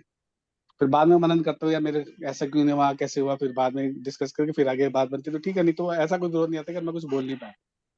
तो ये बात तो है कि अपनी स्थिति के जिम्मेदार हम ही हैं। किसी भी कोई भी परिस्थिति, मैंने एक बड़ी मोटी बात देखी कि कोई भी परिस्थिति मुझे विचलित नहीं कर सकती जब तक मैं अंदर से उसको कैसे लेता हूँ। मेरी परिस्थिति का जिम्मेदार मैं ही हूँ, और अपनी परेशानी का, अपने विरोध का, अपने गुस्से का, उसका जिम्मेदार मैं ही हूँ। जब तक मैं ये जिम्मेदारी नहीं लूंगा तो मैं आगे कुछ कर नहीं सकता। बस मेरी इतनी फीलिंग है, और मैं उसको देखता हूँ, अच्छी तरह से रखता हूँ, तो अच्छा लगता है, ठीक लगता है। धन्यवाद जी। बहुत भैया बढ़िया ये भैया। पुस्तक पढ़ने में इतनी तकलीफें आती है, ये तो पूरी तकलीफ से परेशान होके ये परिभाषा संहिता ऐप अगर वो यूज करेंगे तो बहुत इजी बनेगा, क्योंकि बहुत मैंने ही मैं ले रखी परिभाषा संहिता भैया, वो ऐप भी डाउनलोड कर रखी है, ऐप भी है और क्लाउड भी है, मैंने अपने लैपटॉप पे कर रखी है, तो मैं वो सारी चीजें लेके बैठता हूँ, पढ़ता हूँ, तो कहीं ना बस कहीं से बस मिलती बहुत रहती है। जरूरी है। हाँ मैंने बहुत बहुत स्ट्रगल किया मैंने, फिर उसके बाद में भी हाँ मैंने पहले यही बनवाया कि मैंने बोला ये बनाना जरूरी है, इसके बिना तो हाँ इसमें हाँ आना बड़ा मुश्किल है। हाँ, पी क्लाउड भी मैंने कर रखा है, वो मेरे लैपटॉप में है, और परिभाषा संहिता भी मेरे पास है, और बढ़िया। इस पे एप्लीकेशन भी मेरे पास है, तो मैं वो तीनों से जहाँ से जो भी अवेलेबल होता है उसके साथ रख के पढ़ता हूँ, ऐसे करता हूँ। रवि बहुत आसान हो गया भाई जी। रविकांत भैया, जी दीदी। मैंने ना लेट ज्वाइन किया था आज, तो ना प्रश्न था, अगर आपने ग्रुप में देखा हो, 242 पेज पे है। यहाँ वस्तु स्थिति सत्य के बारे में बात हो रही है, जहाँ यहाँ एक एक वाक्य आया था, हर वस्तु देश के रूप में उसी के रचना के समान होता है। ये बात मुझे समझ नहीं आई थी भैया, अगर चर्चा हो चुकी है तो कोई बात नहीं, मैं रिकॉर्डिंग देख सकती हूँ। नहीं दीदी, इस पे तो चर्चा नहीं हुई है जो था। और अच्छा, ये रह गया फिर आज। हाँ, तो फिर अपन उसको न तो नेक्स्ट में कर लेंगे, क्या समय हो गया है। ठीक है भैया, नेक्स्ट टाइम कर लेंगे, कोई बात नहीं भैया। नेक्स्ट टाइम कर लेंगे। ठीक है भैया, ठीक है। हाँ हाँ। तो भी कुछ और कोई कुछ बोलना चाह रहे थे? अभी दो तीन माइक ऑन था, वो होने के बाद फिर अपन इसको बंद कर सकते हैं क्लोज। जी भैया, मैं एक करना चाह रही थी, बस 1 मिनट की ही। तो मैं ये देख रही हूँ कि जो बाहरी वातावरण की और मन के वातावरण की बात हो रही थी, तो मैं ये देख रही हूँ कि खुद को जब समझ बढ़ती है धीरे धीरे और ध्यान जाता है, तो हमारा जो मन का वातावरण ठीक होता है तो बाहरी वातावरण ठीक हो जाता है, प्रभाव जरूर पड़ता है। तो अभी आज की ही बात है कि ये मीटिंग थी और मेरे बेटे ने ये बोला कि मम्मा चलो कहीं घूमने चलते हैं। तो मैंने कहा कि मैं मीटिंग अटेंड कर रही हूँ, तो तुम चले जाओ, कोई बात नहीं, मैं आज नहीं जाती, कल चल पड़ेंगे। तो उसको गुस्सा आ गया, और उस गुस्से में उसने ये कहा कि आप यहाँ पर जर्मनी में घूमने आए हो या फिर ये मीटिंग्स अटेंड करने के लिए आए हो। तो मैंने कहा कोई बात नहीं, घूमना अपनी जगह है, मैं कई जगह जा रही हूँ तुम्हारे साथ, लेकिन ये मीटिंग्स मेरे लिए बड़ी फ्रूटफुल रहती हैं और मुझे समझने में मदद मिलती है। और तो मैंने देखा कि धीरे धीरे उसका उस टाइम जो गुस्सा था उस टाइम तो किया उसने, लेकिन मेरे ऊपर ऐसा कुछ नहीं, और मैं हंस दी, और फिर थोड़ी देर के बाद वो भी नॉर्मल हो गया। तो फिर वो जाते जाते बोलने लगा कि इनका जैसे ग्रुप है यहाँ पर, तो फ्रेंड्स का, तो मैं अक्सर ये इकट्ठे मिलते हैं, जब एक क्वेश्चन पूछती हूँ उनसे, अच्छा तुम्हारी लाइफ का पर्पस क्या है, तो वो बच्चे कुछ सोचने बैठ जाते हैं कि हाँ लाइफ का पर्पस क्या है।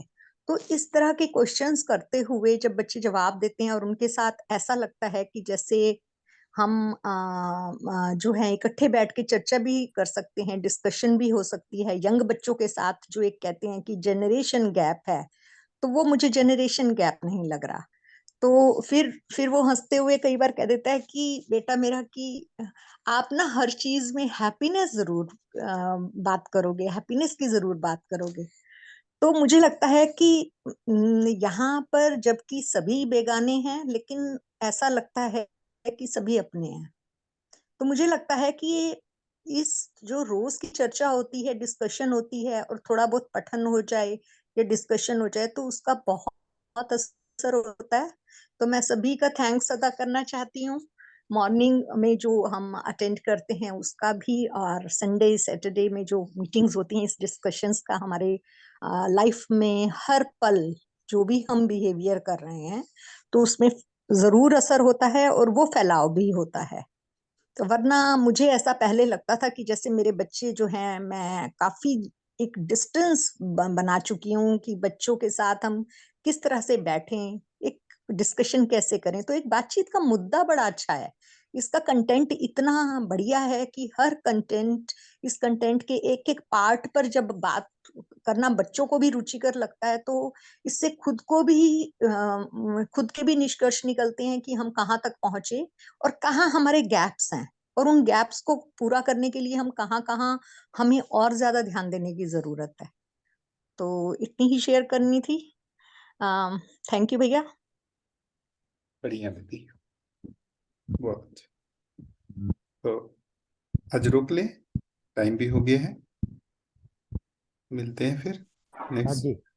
जी भैया। सभी को प्रणाम। थैंक यू भैया, बहुत